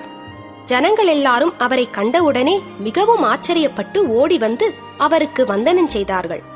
அவர் வேதபாரகரை நோக்கி, நீங்கள் இவர்களோட என்னத்தை குறித்து தர்க்கம் பண்ணுகிறீர்கள் என்று கேட்டார். அப்பொழுது ஜனக்கூட்டத்தில் ஒருவன் அவரை நோக்கி, போதகரே, ஊமையான ஒரு ஆவி பிடித்த என் மகனை உம்மிடத்தில் கொண்டு வந்தேன். அது அவனை எங்கே பிடித்தாலும் அங்கே அவனை அலைக்கழிக்கிறது. அப்பொழுது அவன் நுரை தள்ளி பல்லை கடித்து சோர்ந்து போகிறான். அதை துரத்தி விடும்படி உம்முடைய சீஷரிடத்தில் கேட்டேன், அவர்களால் கூடாமற் போயிற்று என்றான். அவர் பிரதியுத்தரமாக, விசுவாசமில்லாத சந்ததியே, எதுவரைக்கும் நான் உங்களோடு இருப்பேன்? எதுவரைக்கும் உங்களிடத்தில் பொறுமையாயிருப்பேன்? அவனை என்னிடத்தில் கொண்டு வாருங்கள் என்றார். அவனை அவரிடத்தில் கொண்டு வந்தார்கள். அவரை கண்டவுடனே அந்த ஆவி அவனை அலைக்கழித்தது. அவன் தரையிலே விழுந்து நுரை தள்ளி புரண்டான். அவர் அவனுடைய தகப்பனை நோக்கி, இது இவனுக்கு உண்டாகி எவ்வளவு காலமாயிற்று என்று கேட்டார். அதற்கு அவன், சிறுவயது முதற்கொண்டே உண்டாயிருக்கிறது. இவனை கொல்லும்படிக்கு அது அநேகந்தரம் தீயிலும் தண்ணீரிலும் தள்ளிற்று. நீர் ஏதாகிலும் செய்யக்கூடுமானால் எங்கள் மேல் மனதிறங்கி எங்களுக்கு உதவி செய்ய வேண்டும் என்றான். இயேசு அவனை நோக்கி, நீ விசுவாசிக்க கூடுமானால் ஆகும், விசுவாசிக்கிறவனுக்கு எல்லாம் கூடும் என்றார். உடனே பிள்ளையின் தகப்பன், விசுவாசிக்கிறேன் ஆண்டவரே, என் அவிசுவாசம் நீங்கும்படி உதவி செய்யும் என்று கண்ணீரோடே சத்தமிட்டு சொன்னான். அப்பொழுது ஜனங்கள் கூட்டமாய் ஓடி வருகிறதை இயேசு கண்டு அந்த அசுத்த ஆவியை நோக்கி, ஊமையும் செவிடுமான ஆவியே, இவனை விட்டு புறப்பட்டு போ, இனி இவனுக்குள் போகாதே என்று நான் உனக்கு கட்டளையிடுகிறேன் என்று அதை அதட்டினார். அப்பொழுது அது சத்தமிட்டு அவனை மிகவும் அலைக்கழித்து புறப்பட்டு போயிற்று. அவன் செத்துப்போனான் என்று அநேகர் சொல்லத்தக்கதாக செத்தவன் போல் கிடந்தான். இயேசு அவன் கையை பிடித்து அவனை தூக்கினார். உடனே அவன் எழுந்திருந்தான். வீட்டில் அவர் பிரவேசித்த பொழுது அவருடைய சீஷர்கள், அதை துரத்திவிட எங்களால் ஏன் கூடாமற் போயிற்று என்று அவரிடத்தில் தனித்து கேட்டார்கள். அதற்கு அவர், இவ்வகை பிசாசு ஜெபத்தினாலும் உபவாசத்தினாலுமே அன்றி மற்றெவ்விதத்தினாலும் புறப்பட்டு போகாது என்றார். பின்பு அவ்விடம் விட்டு புறப்பட்டு கலிலேயாவை கடந்து போனார்கள். அதை ஒருவரும் அறியாதிருக்க வேண்டும் என்று விரும்பினார். ஏனெனில் மனுஷகுமாரன் மனுஷர் கைகளில் ஒப்புக் கொடுக்கப்படுவார் என்றும் அவர்கள் அவரை கொன்று போடுவார்கள் என்றும் கொல்லப்பட்டு 3ஆம் நாளிலே உயிர்த்தெழுந்திருப்பார் என்றும் அவர் தம்முடைய சீஷர்களுக்கு போதகம் பண்ணி சொல்லியிருந்தார். அவர்களோ அந்த வார்த்தையை அறிந்து கொள்ளவில்லை. அதை குறித்து அவரிடத்தில் கேட்கவும் பயந்தார்கள்.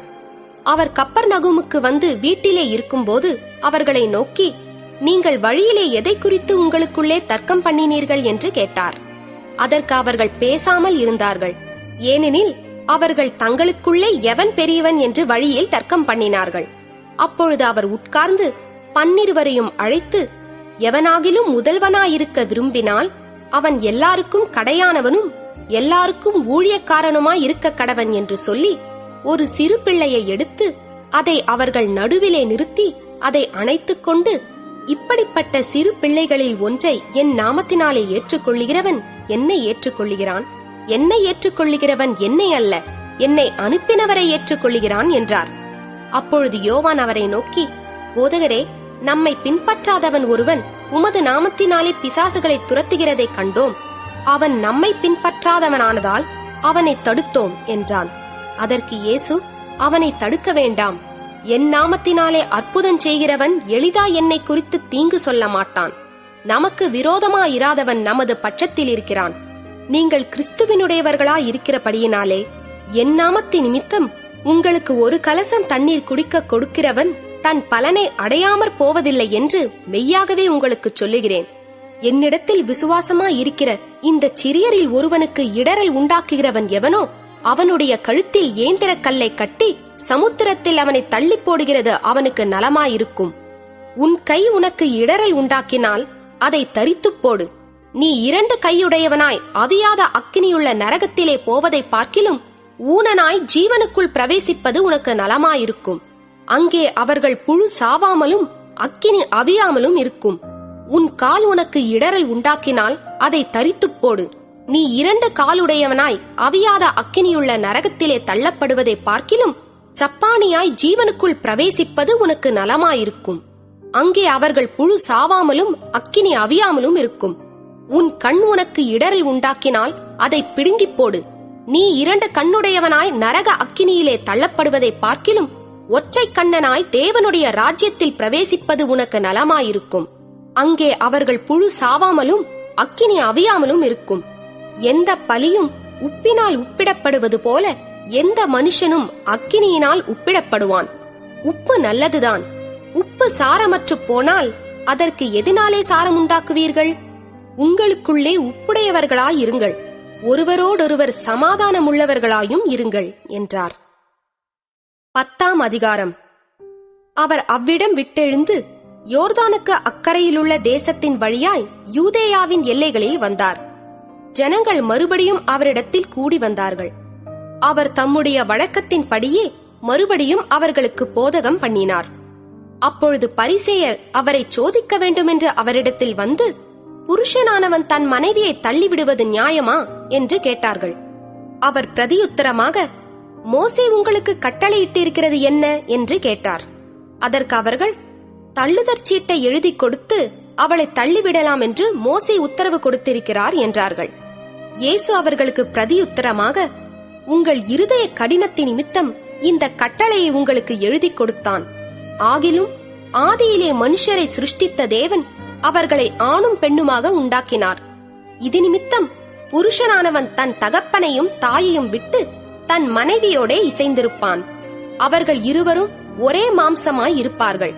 இவ்விதமாய் அவர்கள் இருவராயிராமல் ஒரே மாம்சமாய் இருக்கிறார்கள். ஆகையால் தேவன் இணைத்ததை மனுஷன் பிரிக்காதிருக்க கடவன் என்றார். பின்பு வீட்டிலே அவருடைய சீஷர்கள் அந்த காரியத்தை குறித்து மறுபடியும் அவரிடத்தில் விசாரித்தார்கள். அப்பொழுது அவர், எவனாகிலும் தன் மனைவியை தள்ளிவிட்டு வேறொருத்தியை விவாகம் பண்ணினால் அவன் அவளுக்கு விரோதமாய் விபசாரம் செய்கிறவனாயிருப்பான்.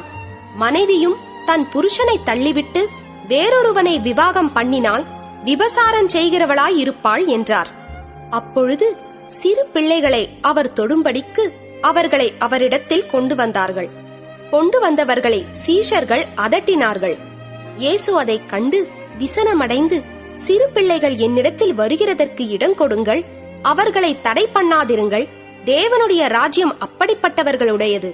எவனாகிலும் சிறு பிள்ளையைப் போல் தேவனுடைய ராஜ்யத்தை ஏற்றுக்கொள்ளாவிட்டால் அவன் அதில் பிரவேசிப்பதில்லை என்று மெய்யாகவே உங்களுக்கு சொல்லுகிறேன் என்று சொல்லி அவர்களை அணைத்துக் கொண்டு அவர்கள் மேல் கைகளை வைத்து அவர்களை ஆசீர்வதித்தார்.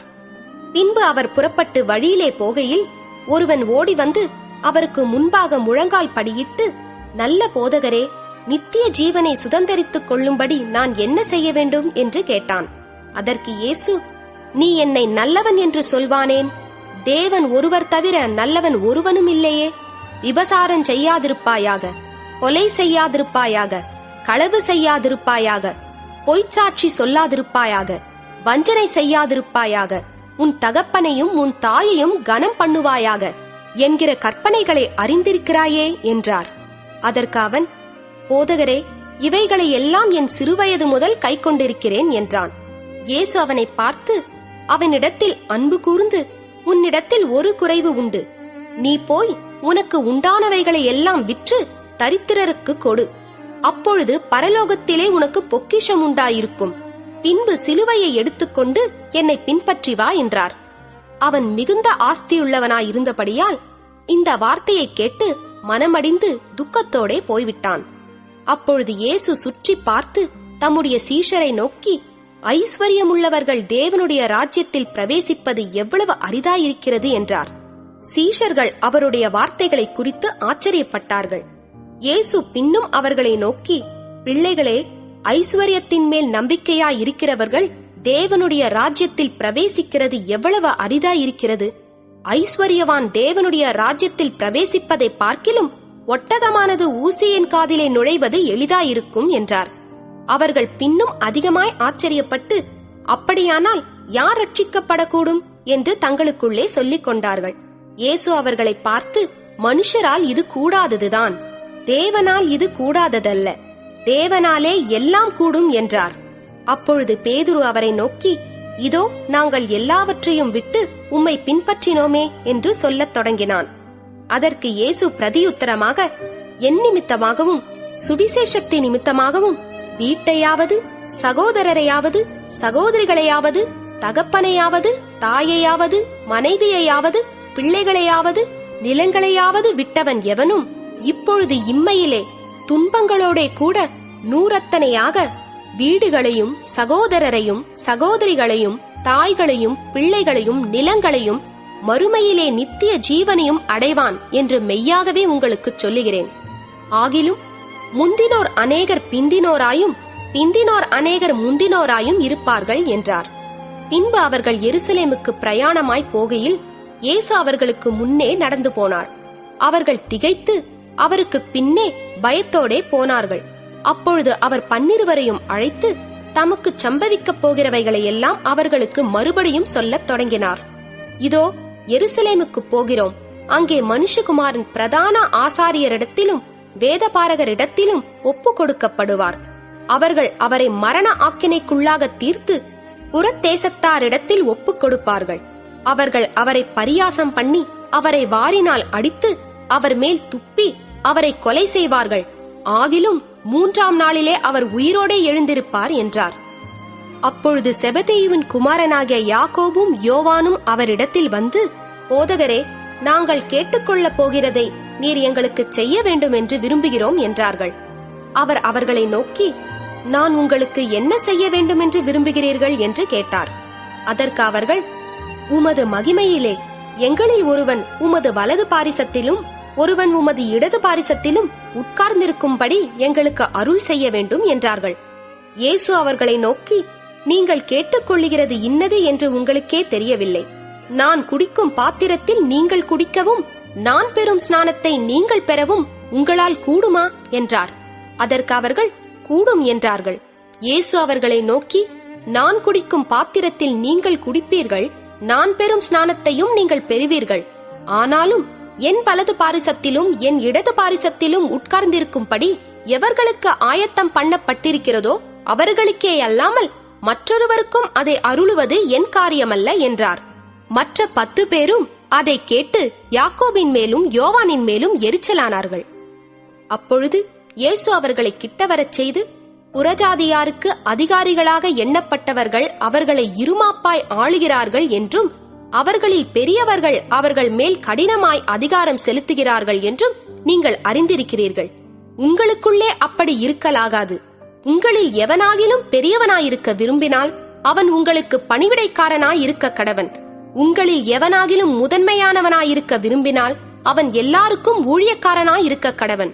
அப்படியே மனுஷகுமாரனும் ஊழியங்கொள்ளும்படி வராமல் ஊழியன் செய்யவும் அநேகரை மீட்கும் பொருளாக தம்முடைய ஜீவனை கொடுக்கவும் வந்தார் என்றார். பின்பு அவர்கள் எரிகோவுக்கு வந்தார்கள்.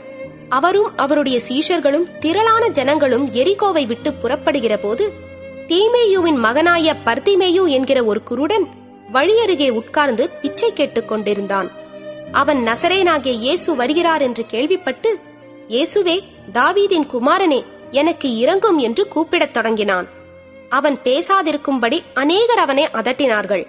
அவனோ, தாவீதின் குமாரனே, எனக்கு இரங்கும் என்று முன்னிலும் அதிகமாய் கூப்பிட்டான். இயேசு நின்று அவனை அழைத்து வரச் சொன்னார். அவர்கள் அந்த குருடனை அழைத்து, திடன் கொள், எழுந்திரு, உன்னை அழைக்கிறார் என்றார்கள். உடனே அவன் தன் மேல் வஸ்திரத்தை எறிந்துவிட்டு எழுந்து இயேசுவினிடத்தில் வந்தான். இயேசு அவனை நோக்கி, நான் உனக்கு என்ன செய்ய வேண்டும் என்றிருக்கிறாய் என்றார்.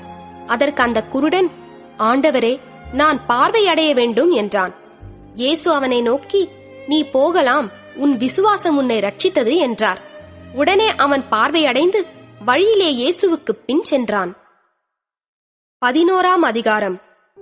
அவர்கள் எருசலேமுக்கு சமீபமாய் சேர்ந்து ஒலிவமலைக்கு அருகான பெத்பகே பெத்தானியா என்னும் ஊர்களுக்கு வந்தபோது அவர் தம்முடைய சீஷரில் 2 பேரை நோக்கி, உங்களுக்கு எதிரே இருக்கிற கிராமத்துக்கு போங்கள். அதில் பிரவேசித்த உடனே மனுஷர் ஒருவரும் ஒரு காலும் ஏறியிராத ஒரு கழுதைக்குட்டி கட்டியிருக்க காண்பீர்கள். அதை அவிழ்த்து கொண்டு வாருங்கள். ஏன் இப்படி செய்கிறீர்கள் என்று ஒருவன் உங்களிடத்தில் கேட்டால், இது ஆண்டவருக்கு வேண்டும் என்று சொல்லுங்கள். உடனே அதை இவ்விடத்திற்கு அனுப்பிவிடுவான் என்று சொல்லி அவர்களை அனுப்பினார். அவர்கள் போய் வெளியே இருவழிச் சந்தியில் ஒரு வாசலருகே கட்டியிருந்த அந்த குட்டியை கண்டு அதை அவிழ்த்தார்கள். அப்பொழுது அங்கே நின்றவர்களில் சிலர், நீங்கள் குட்டியை அவிழ்க்கிறது என்னவென்றார்கள். இயேசு கற்பித்தபடியே அவர்களுக்கு உத்தரவு சொன்னார்கள். அப்பொழுது அவர்களை போகவிட்டார்கள்.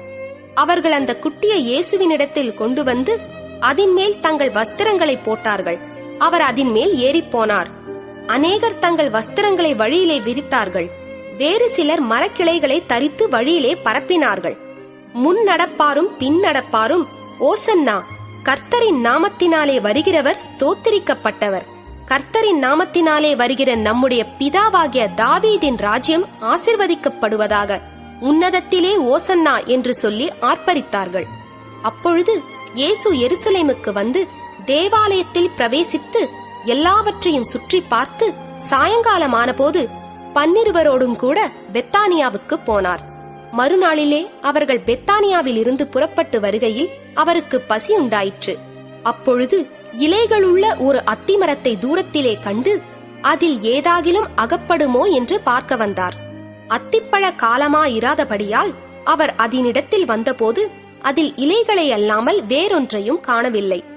அப்பொழுது இயேசு அதை பார்த்து, இது முதல் ஒரு காலும் ஒருவனும் உன்னிடத்தில் கனியை புசியாதிருக்க கடவன் என்றார். அதை அவருடைய சீஷர்கள் கேட்டார்கள். அவர்கள் எருசலேமுக்கு வந்தார்கள். இயேசு தேவாலயத்தில் பிரவேசித்து ஆலயத்தில் விற்கிறவர்களையும் கொள்ளுகிறவர்களையும் துரத்திவிட்டு காசுக்காரருடைய பலகைகளையும் புறா விற்கிறவர்களுடைய ஆசனங்களையும் கவிழ்த்து ஒருவனும் தேவாலயத்தின் வழியாக யாதொரு பண்டத்தையும் கொண்டு போக விடாமல், என்னுடைய வீடு எல்லா ஜனங்களுக்கும் ஜெப வீடு எண்ணப்படும் என்று எழுதியிருக்கவில்லையா? நீங்களோ அதை கள்ளர் குகையாக்கினீர்கள் என்று அவர்களுக்கு சொல்லி உபதேசித்தார். அதை வேதபாரகரும் பிரதான ஆசாரியரும் கேட்டு அவரை கொலை செய்ய வகை தேடினார்கள். ஆகிலும் ஜனங்கள் எல்லாரும் அவருடைய உபதேசத்தை குறித்து ஆச்சரியப்பட்டபடியினாலே அவருக்கு பயந்திருந்தார்கள். சாயங்காலமான போது அவர் நகரத்திலிருந்து புறப்பட்டு போனார். மறுநாள் காலையிலே அவர்கள் அவ்வழியாய் போகும்போது அந்த அத்திமரம் வேரோடே பட்டுப் போயிருக்கிறதை கண்டார்கள். பேதுரு நினைவு கூர்ந்து அவரை நோக்கி, ரபி, இதோ நீர் சபித்த அத்திமரம் பட்டுப் போயிற்று என்றான். இயேசு அவர்களை நோக்கி, தேவனிடத்தில் விசுவாசம் உள்ளவர்களாயிருங்கள். எவனாகிலும் இந்த மலையை பார்த்து, நீ பெயர்ந்து சமுத்திரத்திலே தள்ளுண்டு போ என்று சொல்லி தான் சொன்னபடியே நடக்கும் என்று தன் இருதயத்தில் சந்தேகப்படாமல் விசுவாசித்தால் அவன் சொன்னபடியே ஆகும் என்று மெய்யாகவே உங்களுக்கு சொல்லுகிறேன். ஆதலால் நீங்கள் ஜெபம் பண்ணும் போது எவைகளை கேட்டுக்கொள்வீர்களோ அவைகளை பெற்றுக்கொள்வோம் என்று விசுவாசியுங்கள். அப்பொழுது அவைகள் உங்களுக்கு உண்டாகும் என்று சொல்லுகிறேன். நீங்கள் நின்று ஜெபம் பண்ணும் போது ஒருவன் பேரில் உங்களுக்கு யாதொரு குறை உண்டாயிருக்குமானால் பரலோகத்தில் இருக்கிற உங்கள் பிதா உங்கள் தப்பிதங்களை உங்களுக்கு மன்னிக்கும்படி அந்த குறையை அவனுக்கு மன்னியுங்கள். நீங்கள் மன்னியாதிருப்பீர்களானால் பரலோகத்தில் இருக்கிற உங்கள் பிதாவும் உங்கள் தப்பிதங்களை மன்னியாதிருப்பார் என்றார். அவர்கள் மறுபடியும் எருசலேமுக்கு வந்தார்கள். அவர் தேவாலயத்தில் உலாவிக் கொண்டிருக்கையில் பிரதான ஆசாரியரும் வேதபாரகரும் மூப்பரும் அவரிடத்தில் வந்து, நீர் எந்த அதிகாரத்தினால் இவைகளைச் செய்கிறீர்? இவைகளைச் செய்கிறதற்கு அதிகாரத்தை உமக்கு கொடுத்தவர் யார் என்று கேட்டார்கள். இயேசு பிரதியுத்தரமாக, நானும் உங்களிடத்தில் ஒரு காரியத்தை கேட்கிறேன், நீங்கள் எனக்கு உத்தரவு சொல்லுங்கள். அப்பொழுது நானும் இன்ன அதிகாரத்தினாலே இவைகளைச் செய்கிறேன் என்று உங்களுக்கு சொல்லுவேன். யோவான் கொடுத்த ஸ்நானம் தேவனால் உண்டாயிற்றோ மனுஷரால் உண்டாயிற்றோ? எனக்கு உத்தரவு சொல்லுங்கள் என்றார்.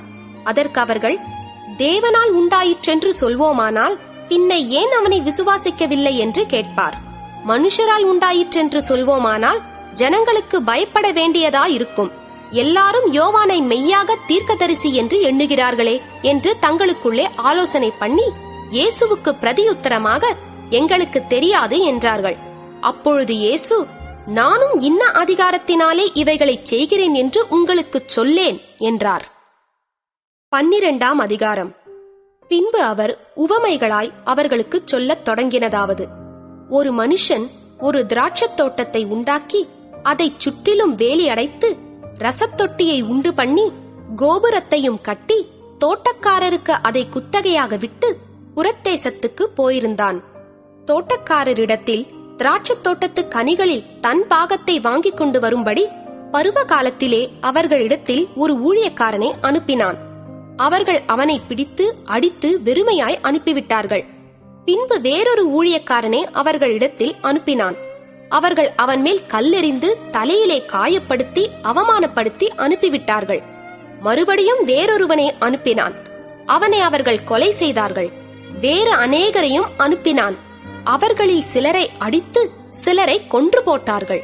அவனுக்கு பிரியமான ஒரே குமாரன் இருந்தான். என் குமாரனுக்கு அஞ்சுவார்கள் என்று சொல்லி அவனையும் கடைசியிலே அவர்களிடத்தில் அனுப்பினான். தோட்டக்காரரோ, இவன் சுதந்திரவாளி, இவனை கொலை செய்வோம் வாருங்கள், அப்பொழுது சுதந்திரம் நம்முடையதாகும் என்று ஒருவரோடொருவர் சொல்லிக் கொண்டு அவனை பிடித்து கொலை செய்து திராட்சத் தோட்டத்துக்கு புறம்பே போட்டு விட்டார்கள். அப்படி இருக்க திராட்சத் தோட்டத்துக்கு எஜமான் என்ன செய்வான்? அவன் வந்து அந்த தோட்டக்காரரை சங்கரித்து திராட்சத் தோட்டத்தை மற்றவர்களுக்கு ஒப்பு கொடுப்பான் அல்லவா? வீடு கட்டுகிறவர்கள் ஆகாதென்று தள்ளின கல்லே மூலைக்கு தலைக்கல்லாயிற்று. அது கர்த்தராலே ஆயிற்று. அது நம்முடைய கண்களுக்கு ஆச்சரியமாய் இருக்கிறது என்று எழுதியிருக்கிற வாக்கியத்தை நீங்கள் வாசிக்கவில்லையா என்றார். இந்த உவமையை தங்களை குறித்து சொன்னார் என்று அவர்கள் அறிந்து அவரை பிடிக்க வகை தேடினார்கள். ஆனாலும் ஜனத்துக்கு பயந்து அவரை விட்டு போய்விட்டார்கள். அவர்கள் பேச்சிலே அவரை அகப்படுத்தும்படிக்கு பரிசேயரிலும் ஏரோதியரிலும் சிலரை அவரிடத்தில் அனுப்பினார்கள். அவர்கள் வந்து, போதகரே, நீர் சத்தியமுள்ளவர் என்றும் எவனை குறித்தும் உமக்கு கவை இல்லை என்றும் அறிந்திருக்கிறோம். நீர் முகதாட்சணியம் இல்லாதவராய் தேவனுடைய மார்க்கத்தை சத்தியமாய் போதிக்கிறீர். ராயனுக்கு வரி கொடுக்கிறது நியாயமோ அல்லவோ? நாம் கொடுக்கலாமோ கொடுக்க கூடாதோ என்று கேட்டார்கள். அவர்களுடைய மாயத்தை அவர் அறிந்து, நீங்கள் என்னை ஏன் சோதிக்கிறீர்கள்? நான் பார்க்கும்படிக்கு ஒரு பணத்தை என்னிடத்தில் கொண்டு வாருங்கள் என்றார். அவர்கள் அதை கொண்டு வந்தார்கள். அப்பொழுது அவர், இந்த சுரூபமும் மேலெழுத்தும் யாருடையது என்று கேட்டார். ராயனுடையது என்றார்கள். அதற்கு இயேசு, ராயனுடையதை ராயனுக்கும் தேவனுடையதை தேவனுக்கும் செலுத்துங்கள் என்றார். அவர்கள் அவரை குறித்து ஆச்சரியப்பட்டார்கள். உயிர்த்தெழுதல் இல்லை என்று சாதிக்கிற சதுசேயர் அவரிடத்தில் வந்து, போதகரே, ஒருவனுடைய சகோதரன் சந்தானமில்லாமல் தன் மனைவியை விட்டு இறந்து போனால் அவனுடைய சகோதரன் அவன் மனைவியை விவாகம் பண்ணி தன் சகோதரனுக்கு சந்தானம் உண்டாக்க வேண்டும் என்று மோசே எங்களுக்கு எழுதி வைத்திருக்கிறாரே. இப்படி இருக்க 7 பேர் சகோதரர் இருந்தார்கள். மூத்தவன் ஒரு பெண்ணை விவாகம் பண்ணி சந்தானமில்லாமல் இறந்து போனான். 2ஆம் சகோதரன் அவளை விவாகம் பண்ணி அவனும் சந்தானமில்லாமல் இறந்து போனான். 3ஆம் சகோதரனும் அப்படியே ஆனான். 7 பேரும் அவளை விவாகம் பண்ணி சந்தானமில்லாமல் இறந்து போனார்கள். எல்லாருக்கும் பின்பு அந்த ஸ்திரீயும் இறந்து போனாள். ஆகையால் உயிர்த்தெழுதலில் அவர்கள் எழுந்திருக்கும் போது அவர்களில் எவனுக்கு அவள் மனைவியாயிருப்பாள்? 7 பேரும் அவளை மனைவியாக கொண்டிருந்தார்களே என்று கேட்டார்கள். இயேசு அவர்களுக்கு பிரதியுத்தரமாக, நீங்கள் வேத வாக்கியங்களையும் தேவனுடைய வல்லமையையும் அறியாததினால் அல்லவா தப்பான எண்ணம் கொள்ளுகிறீர்கள்? மரித்தோர் உயிரோடு எழுந்திருக்கும் போது கொள்வனையும் கொடுப்பனையும் இல்லை. அவர்கள் பரலோகத்தில் இருக்கிற தேவ தூதரைப் போல் இருப்பார்கள். மரித்தோர் எழுந்திருப்பதை பற்றி, நான் ஆபிரகாமின் தேவனும் ஈசாக்கின் தேவனும் யாக்கோபின் தேவனுமாய் இருக்கிறேன் என்று தேவன் முட்செடியை குறித்து சொல்லிய இடத்தில் மோசேயின் ஆகமத்தில் அவனுக்கு சொன்னதை நீங்கள் வாசிக்கவில்லையா? அவர் மரித்தோருக்கு தேவனாயிராமல் ஜீவனுள்ளோருக்கு தேவனாயிருக்கிறார். ஆகையால் நீங்கள் மிகவும் தப்பான எண்ணம் கொள்ளுகிறீர்கள் என்றார். வேதபாரகரில் ஒருவன் அவர்கள் தர்க்கம் பண்ணுகிறதை கேட்டு அவர்களுக்கு நன்றாய் உத்தரவு சொன்னார் என்று அறிந்து அவரிடத்தில் வந்து, கற்பனைகளில் எல்லாம் பிரதான கற்பனை எதுவென்று கேட்டான். இயேசு அவனுக்கு பிரதியுத்தரமாக, கற்பனைகளில் எல்லாம் பிரதான கற்பனை எதுவென்றால், இஸ்ரவேலே கேள், நம்முடைய தேவனாகிய கர்த்தர் ஒருவரே கர்த்தர். உன் தேவனாகிய கர்த்தரிடத்தில் உன் முழு இருதயத்தோடும் உன் முழு ஆத்துமாவோடும் உன் முழு மனதோடும் உன் முழு பலத்தோடும் அன்பு கூறுவாயாக என்பதே பிரதான கற்பனை. இதற்கு ஒப்பாயிருக்கிற 2ஆம் கற்பனை என்னவென்றால், உன்னிடத்தில் நீ அன்பு கூறுவது போல் பிறனிடத்திலும் அன்பு கூறுவாயாக என்பதே. இவைகளிலும் பெரிய கற்பனை வேறொன்றுமில்லை என்றார். அதற்கு வேதபாரகன், சரிதான் போதகரே, நீர் சொன்னது சத்தியம். ஒரே தேவன் உண்டு, அவரைத் தவிர வேறொரு தேவன் இல்லை.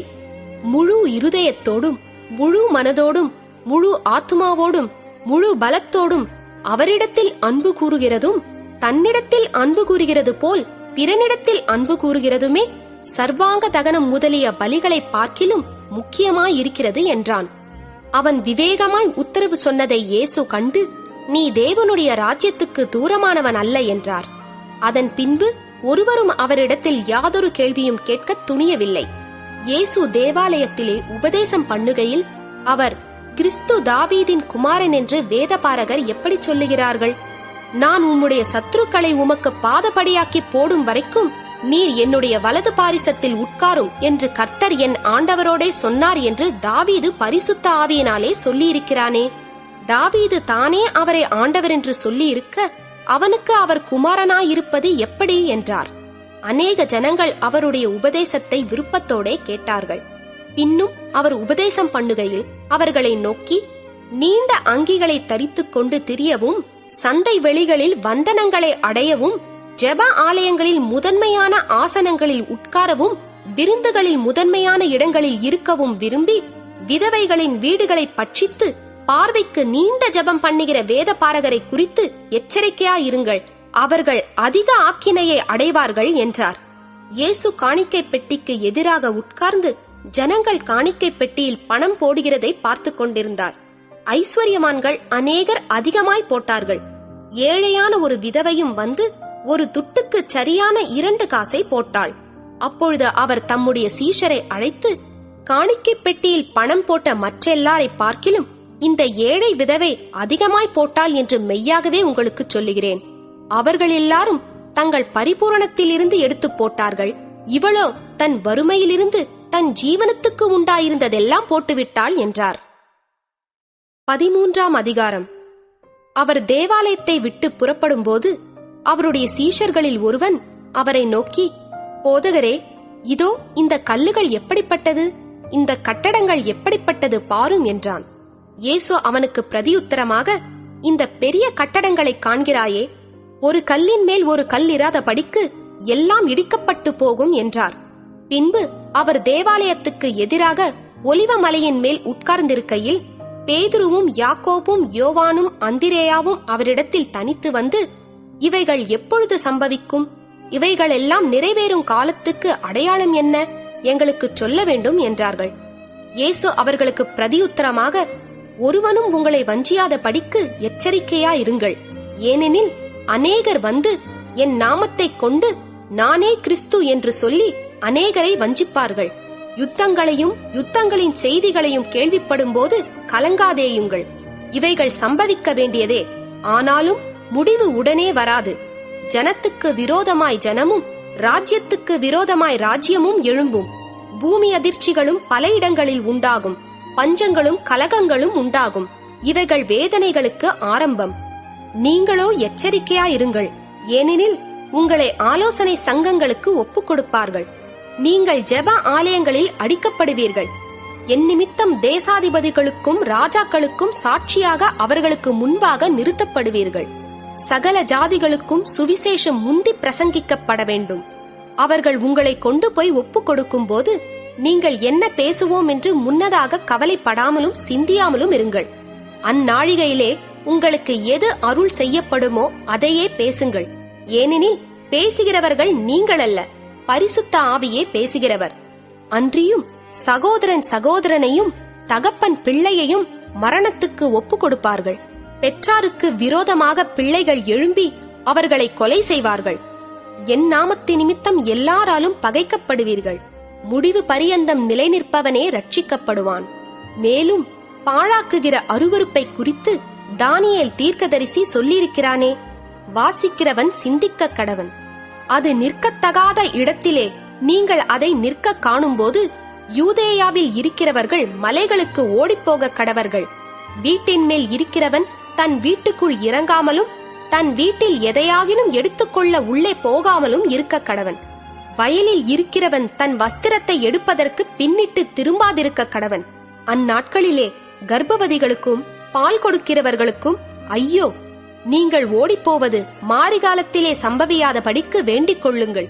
ஏனெனில் தேவன் உலகத்தை சிருஷ்டித்தது முதல் இதுவரைக்கும் சம்பவித்திராததும் இனிமேலும் சம்பவியாததுமான உபத்திரவம் அந்நாட்களில் உண்டாயிருக்கும். கர்த்தர் அந்நாட்களை குறைத்திராவிட்டால் ஒருவனாகிலும் தப்பிப்போவதில்லை. தாம் தெரிந்து கொண்டவர்களின் நிமித்தமோ அவர் அந்த நாட்களை குறைத்திருக்கிறார். அப்பொழுது இதோ கிறிஸ்து இங்கே இருக்கிறார், அதோ அங்கே இருக்கிறார் என்று எவனாகிலும் சொன்னால் நம்பாதேயுங்கள். ஏனெனில் கள்ள கிறிஸ்துக்களும் கள்ள தீர்க்கதரிசிகளும் எழும்பி கூடுமானால் தெரிந்து கொள்ளப்பட்டவர்களையும் வஞ்சிக்கத்தக்கதாக அடையாளங்களையும் அற்புதங்களையும் செய்வார்கள்.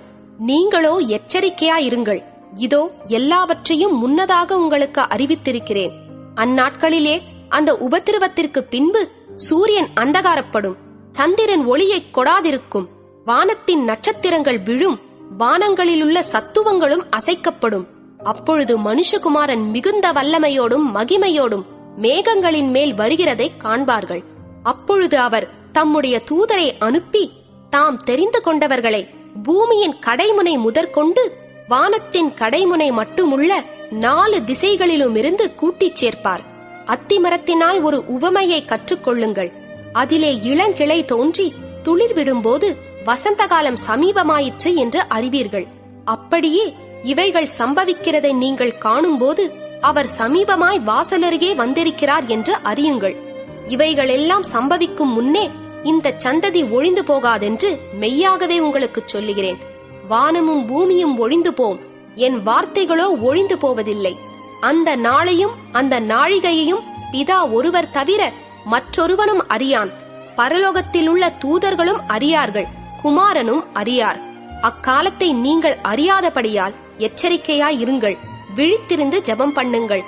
ஒரு மனுஷன் தன் வீட்டை விட்டு புறத்தேசத்துக்கு பிரயாணம் போக எத்தனிக்கும் போது தன் ஊழியக்காரருக்கு அதிகாரம் கொடுத்து அவனவனுக்கு தன் தன் வேலையையும் நியமித்து விழித்திருக்கும் படிக்கு காவல் காக்கிறவனுக்கு கற்பிப்பான். அப்படியே நீங்களும் விழித்திருங்கள். ஏனெனில் வீட்டெஜமான் சாயங்காலத்திலோ நடுராத்திரியிலோ சேவல் கூவும் நேரத்திலோ காலையிலோ எப்பொழுது வருவான் என்று நீங்கள் அறியீர்கள். நீங்கள் நினையாத வேளையில் அவன் வந்து உங்களை தூங்குகிறவர்களாக கண்டுபிடியாதபடிக்கு விழித்திருங்கள். நான் உங்களுக்கு சொல்லுகிறதை எல்லாருக்கும் சொல்லுகிறேன், விழித்திருங்கள் என்றார். 14ஆம் அதிகாரம். 2 நாளைக்கு பின்பு புளிப்பில்லாத அப்பம் சாப்பிடுகிற பஸ்கா பண்டிகை வந்தது. அப்பொழுது பிரதான ஆசாரியரும் வேதபாரகரும் அவரை தந்திரமாய் பிடித்து கொலை செய்யும்படி வகை தேடினார்கள். ஆகிலும் ஜனங்களுக்குள்ளே கலகம் உண்டாகாதபடிக்கு பண்டிகையிலே அப்படி செய்யலாகாது என்றார்கள். அவர் பெத்தானியாவில் குஷ்டரோகியாயிருந்த சீமோன் வீட்டிலே போஜன பந்தி இருக்கையில் ஒரு ஸ்திரீ விலையேற பெற்ற நளதம் என்னும் உத்தம தைலமுள்ள வெள்ளைக்கல் பரணியை கொண்டு வந்து அதை உடைத்து அந்த தைலத்தை அவர் சிரசின் மேல் ஊற்றினாள். அப்பொழுது சிலர் தங்களுக்குள்ளே விசனமடைந்து, இந்த தைலத்தை இப்படி வீணாய் செலவழிப்பானேன், இதை 300 பணத்துக்கு அதிகமான கிரியத்துக்கு விற்று தரித்திரருக்கு கொடுக்கலாமே என்று சொல்லி அவளை குறித்து முறுமுறுத்தார்கள். இயேசு அவர்களை நோக்கி, அவளை விட்டுவிடுங்கள், ஏன் அவளை தொந்தரவு படுத்துகிறீர்கள்? என்னிடத்தில் நற்கிரியையை செய்திருக்கிறாள். தரித்திரர் எப்போதும் உங்களிடத்தில் இருக்கிறார்கள். உங்களுக்கு மனதுண்டாகும் போதெல்லாம் நீங்கள் அவர்களுக்கு நன்மை செய்யலாம். நானோ எப்போதும் உங்களிடத்தில் இரேன். இவள் தன்னால் இயன்றதை செய்தாள். நான் அடக்கம் பண்ணப்படுவதற்கு எத்தனமாக என் சரீரத்தில் தைலம் பூச முந்திக் கொண்டாள். இந்த சுவிசேஷம் உலகத்தில் எங்கெங்கே பிரசங்கிக்கப்படுமோ அங்கங்கே இவளை நினைப்பதற்காக இவள் செய்ததும் சொல்லப்படும் என்று மெய்யாகவே உங்களுக்கு சொல்லுகிறேன் என்றார். அப்பொழுது 12 ஒருவனாகிய யூதாஸ் காரியோத்து என்பவன் அவரை பிரதான ஆசாரியருக்கு காட்டிக் கொடுக்கும்படி அவர்களிடத்திற்கு போனான். அவர்கள் அதை கேட்டு சந்தோஷப்பட்டு அவனுக்கு பணம் கொடுப்போம் என்று வாக்குத்தத்தம் பண்ணினார்கள். அவன் அவரை காட்டிக் கொடுப்பதற்கு தகுந்த சமயம் பார்த்து கொண்டிருந்தான். பஸ்காவை பலியிடும் நாளாகிய புளிப்பில்லாத அப்பம் சாப்பிடுகிற முதலாம் நாளிலே அவருடைய சீஷர்கள் அவரிடத்தில் வந்து, நீர் பஸ்காவை புசிப்பதற்கு நாங்கள் எங்கே போய் ஆயத்தம் பண்ண சித்தமாயிருக்கிறீர் என்று கேட்டார்கள். அவர் தம்முடைய சீஷரில் 2 பேரை நோக்கி, நீங்கள் நகரத்திற்குள்ளே போங்கள், அங்கே தண்ணீர் குடம் சுமந்து வருகிற ஒரு மனுஷன் உங்களுக்கு எதிர்படுவான், அவன் பின்னே போங்கள். அவன் எந்த வீட்டிற்குள் பிரவேசிக்கிறானோ அந்த வீட்டு எஜமானை நீங்கள் நோக்கி, நான் என் சீஷரோடு கூட பஸ்காவை புசிக்கிறதற்கு தகுதியான இடம் எங்கே என்று போதகர் கேட்கிறார் என்று சொல்லுங்கள். அவன் கம்பளம் முதலானவைகளை விரித்து ஆயத்தம் பண்ணப்பட்டிருக்கிற விஸ்தாரமான மேல் வீட்டறையை உங்களுக்கு காண்பிப்பான். அங்கே நமக்காக ஆயத்தம் பண்ணுங்கள் என்று சொல்லி அனுப்பினார். அப்படியே அவருடைய சீஷர் புறப்பட்டு நகரத்தில் போய் தங்களுக்கு அவர் சொன்னபடியே கண்டு பஸ்காவை ஆயத்தம் பண்ணினார்கள். சாயங்காலமான போது அவர் 12 கூட அவ்விடத்திற்கு வந்தார். அவர்கள் பந்தி அமர்ந்து போஜனம் பண்ணுகையில் இயேசு அவர்களை நோக்கி, என்னுடனே புசிக்கிற உங்களில் ஒருவன் என்னை காட்டிக் கொடுப்பான் என்று மெய்யாகவே உங்களுக்கு சொல்லுகிறேன் என்றார். அப்பொழுது அவர்கள் துக்கமடைந்து, நானோ நானோ என்று ஒவ்வொருவரும் அவரிடத்தில் கேட்கத் தொடங்கினார்கள். அவர் பிரதியுத்தரமாக, என்னுடனே கூட தாளத்தில் கையிடுகிறவனாகிய 12 ஒருவனே அவன் என்று சொல்லி, மனுஷகுமாரன் தம்மை குறித்து எழுதியிருக்கிறபடியே போகிறார். ஆகிலும் எந்த மனுஷனால் மனுஷகுமாரன் காட்டிக் கொடுக்கப்படுகிறாரோ அந்த மனுஷனுக்கு ஐயோ! அந்த மனுஷன் பிறவாதிருந்தானால் அவனுக்கு நலமாயிருக்கும் என்றார். அவர்கள் போஜனம் பண்ணுகையில் இயேசு அப்பத்தை எடுத்து ஆசீர்வதித்து அதை பிட்டு அவர்களுக்கு கொடுத்து, நீங்கள் வாங்கி புசியுங்கள், இது என்னுடைய சரீரமாயிருக்கிறது என்றார். பின்பு பாத்திரத்தையும் எடுத்து ஸ்தோத்திரம் பண்ணி அதை அவர்களுக்கு கொடுத்தார். அவர்கள் எல்லாரும் அதிலே பானம் பண்ணினார்கள். அப்பொழுது அவர் அவர்களை நோக்கி, இது அநேகருக்காக சிந்தப்படுகிற புது உடன்படிக்கைக்குரிய என்னுடைய இரத்தமாயிருக்கிறது. நான் தேவனுடைய ராஜ்யத்தில் நவமான ரசத்தை பானம் பண்ணும் நாள் வரைக்கும் திராட்சப்பழ ரசத்தை இனி நான் பானம் பண்ணுவதில்லை என்று மெய்யாகவே உங்களுக்கு சொல்லுகிறேன் என்றார். அவர்கள் ஸ்தோத்திர பாட்டை பாடின பின்பு ஒலிவமலைக்கு புறப்பட்டு போனார்கள். அப்பொழுது இயேசு அவர்களை நோக்கி, மேய்ப்பனை வெட்டுவேன், ஆடுகள் சிதறடிக்கப்படும் என்று எழுதியிருக்கிறபடி இந்த ராத்திரியிலே நீங்கள் எல்லாரும் என் நிமித்தம் இடறல் அடைவீர்கள். ஆகிலும் நான் உயிர்த்தெழுந்த பின்பு உங்களுக்கு முன்னே கலிலேயாவுக்கு போவேன் என்றார். அதற்கு பேதுரு, உமது நிமித்தம் எல்லாரும் இடறல் அடைந்தாலும் நான் இடறல் அடையேன் என்றான். இயேசு அவனை நோக்கி, இன்றைக்கு இந்த ராத்திரியிலே சேவல் 2 தரம் கூவுகிறதற்கு முன்னே நீ 3 தரம் என்னை மறுதலிப்பாய் என்று மெய்யாகவே உனக்கு சொல்லுகிறேன் என்றார். அதற்கு அவன், நான் உம்மோடே மரிக்க வேண்டியதா இருந்தாலும் உம்மை மறுதலிக்க மாட்டேன் என்று உறுதியாய்ச் சொன்னான். எல்லாரும் அப்படியே சொன்னார்கள். பின்பு கெத்சமனே எண்ணப்பட்ட இடத்திற்கு வந்தார்கள். அப்பொழுது அவர் தம்முடைய சீஷர்களை நோக்கி, நான் ஜெபம் பண்ணும் அளவும் இங்கே உட்கார்ந்திருங்கள் என்று சொல்லி பேதுருவையும் யாக்கோபையும் யோவானையும் தம்மோடே கூட்டிக் கொண்டு போய் திகிலடையவும் மிகவும் வியாக்குலப்படவும் தொடங்கினார். அப்பொழுது அவர், என் ஆத்துமா மரணத்துக்கேதுவான துக்கம் கொண்டிருக்கிறது, நீங்கள் இங்கே தங்கி விழித்திருங்கள் என்று சொல்லி சற்று அப்புறம் போய் தரையிலே விழுந்து, அந்த வேளை தம்மை விட்டு நீங்கி போக கூடுமானால் அது நீங்க வேண்டும் என்று வேண்டிக் கொண்டு, அப்பா பிதாவே, எல்லாம் உம்மாலே கூடும், இந்த பாத்திரத்தை என்னிடத்தில் இருந்து எடுத்து போடும், ஆகிலும் என் சித்தத்தின்படியல்ல உம்முடைய சித்தத்தின்படியே ஆக கடவது என்றார். பின்பு அவர் வந்து அவர்கள் நித்திரை பண்ணுகிறதைக் கண்டு பேதுருவை நோக்கி, சீமோனே, நித்திரை பண்ணுகிறாயா? 1 மணி நேரம் நீ விழித்திருக்க கூடாதா? நீங்கள் சோதனைக்குட்படாதபடிக்கு விழித்திருந்து ஜெபம் பண்ணுங்கள். ஆவி உற்சாகமுள்ளதுதான், மாம்சமோ பலவீனமுள்ளது என்றார். அவர் மறுபடியும் போய் அந்த வார்த்தைகளையே சொல்லி ஜெபம் பண்ணினார். அவர் திரும்ப வந்தபோது அவர்கள் மறுபடியும் நித்திரை பண்ணுகிறதை கண்டார். அவர்களுடைய கண்கள் மிகுந்த நித்திரை மயக்கம் அடைந்திருந்தபடியால் தாங்கள் மறுமொழியாக அவருக்கு சொல்வது இன்னதென்று அறியாதிருந்தார்கள். அவர் 3ஆம் தரம் வந்து, இனி நித்திரை பண்ணி இளைப்பாருங்கள், போதும், வேளை வந்தது. இதோ மனுஷகுமாரன் பாவிகளுடைய கைகளில் ஒப்புக் கொடுக்கப்படுகிறார். என்னை காட்டிக் கொடுக்கிறவன் இதோ வந்துவிட்டான், எழுந்திருங்கள், போவோம் என்றார். உடனே அவர் இப்படி பேசுகையில் 12 ஒருவனாகிய யூதாஸ் வந்தான். அவனோடே கூட பிரதான ஆசாரியரும் வேதபாரகரும் மூப்பரும் அனுப்பின திரளான ஜனங்கள் பட்டயங்களையும் தடிகளையும் பிடித்துக் கொண்டு வந்தார்கள். அவரை காட்டிக் கொடுக்கிறவன், நான் எவனை முத்தஞ்செய்வேனோ அவன்தான், அவனை பிடித்து பத்திரமாய் கொண்டு போங்கள் என்று அவர்களுக்கு குறிப்பு சொல்லியிருந்தான். அவன் வந்தவுடனே அவர் அண்டையில் சேர்ந்து, ரபி ரபி என்று சொல்லி அவரை முத்தஞ்செய்தான். அப்பொழுது அவர்கள் அவர் மேல் கை போட்டு அவரை பிடித்தார்கள். அப்பொழுது கூட நின்றவர்களில் ஒருவன் கத்தியை உருவி பிரதான ஆசாரியனுடைய வேலைக்காரனை காதர வெட்டினான். இயேசு அவர்களை நோக்கி, கள்ளனை பிடிக்க புறப்படுகிறது போல நீங்கள் பட்டயங்களையும் தடிகளையும் எடுத்துக்கொண்டு என்னை பிடிக்க வந்தீர்கள். நான் தினந்தோறும் உங்கள் நடுவிலே தேவாலயத்தில் உபதேசம் பண்ணிக் கொண்டிருந்தேன். அப்பொழுது நீங்கள் என்னை பிடிக்கவில்லையே. ஆனாலும் வேத வாக்கியங்கள் நிறைவேற வேண்டியதாயிருக்கிறது என்றார். அப்பொழுது எல்லாரும் அவரை விட்டு ஓடிப்போனார்கள். ஒரு வாலிபன் ஒரு துப்பட்டியை மாத்திரம் தன்மேல் போர்த்திக் கொண்டு அவர் பின்னே போனான். அவனை பிடித்தார்கள். அவன் தன் துப்பட்டியை போட்டுவிட்டு நிர்வாணமாய் அவர்களை விட்டு ஓடிப்போனான். இயேசுவை அவர்கள் பிரதான ஆசாரியனிடத்தில் கொண்டு போனார்கள். அங்கே ஆசாரியர், மூப்பர், வேதபாரகர் எல்லாரும் கூடி வந்திருந்தார்கள். பேதுரு தூரத்திலே அவருக்கு பின் சென்று பிரதான ஆசாரியனுடைய அரமனைக்குள் வந்து சேவகரோடே கூட உட்கார்ந்து நெருப்பண்டையிலே குளிர் காய்ந்து கொண்டிருந்தான். அப்பொழுது பிரதான ஆசாரியரும் ஆலோசனை சங்கத்தார் அனைவரும் இயேசுவை கொலை செய்யும்படி அவருக்கு விரோதமாக சாட்சி தேடினார்கள். அகப்படவில்லை. அநேகர் அவருக்கு விரோதமாக பொய் சாட்சி சொல்லியும் அந்த சாட்சிகள் ஒவ்வவில்லை. அப்பொழுது சிலர் எழுந்து, கைவேலையாகிய இந்த தேவாலயத்தை நான் இடித்து போட்டு கைவேலையல்லாத வேறொன்றை 3 நாளைக்குள்ளே கட்டுவேன் என்று இவன் சொன்னதை நாங்கள் கேட்டோம் என்று அவருக்கு விரோதமாய் பொய் சாட்சி சொன்னார்கள். அப்படி சொல்லியும் அவர்கள் சாட்சி ஒவ்வாமற் போயிற்று.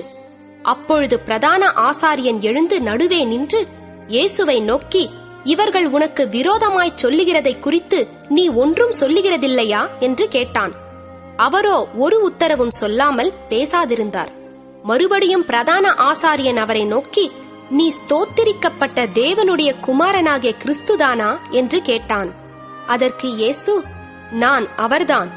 மனுஷகுமாரன் சர்வ வல்லவரின் வலது பாரிசத்தில் வீற்றிருப்பதையும் வானத்தின் மேகங்கள் மேல் வருவதையும் நீங்கள் காண்பீர்கள் என்றார். பிரதான ஆசாரியன் இதை கேட்டவுடனே தன் வஸ்திரங்களை கிழித்துக் கொண்டு, இனி சாட்சிகள் நமக்கு வேண்டியதென்ன? தேவதூஷணத்தை கேட்டீர்களே, உங்களுக்கு என்னமாய் தோன்றுகிறது என்றான். அதற்கு அவர்கள் எல்லாரும், இவன் மரணத்துக்கு பாத்திரனாயிருக்கிறான் என்று தீர்மானம் பண்ணினார்கள்.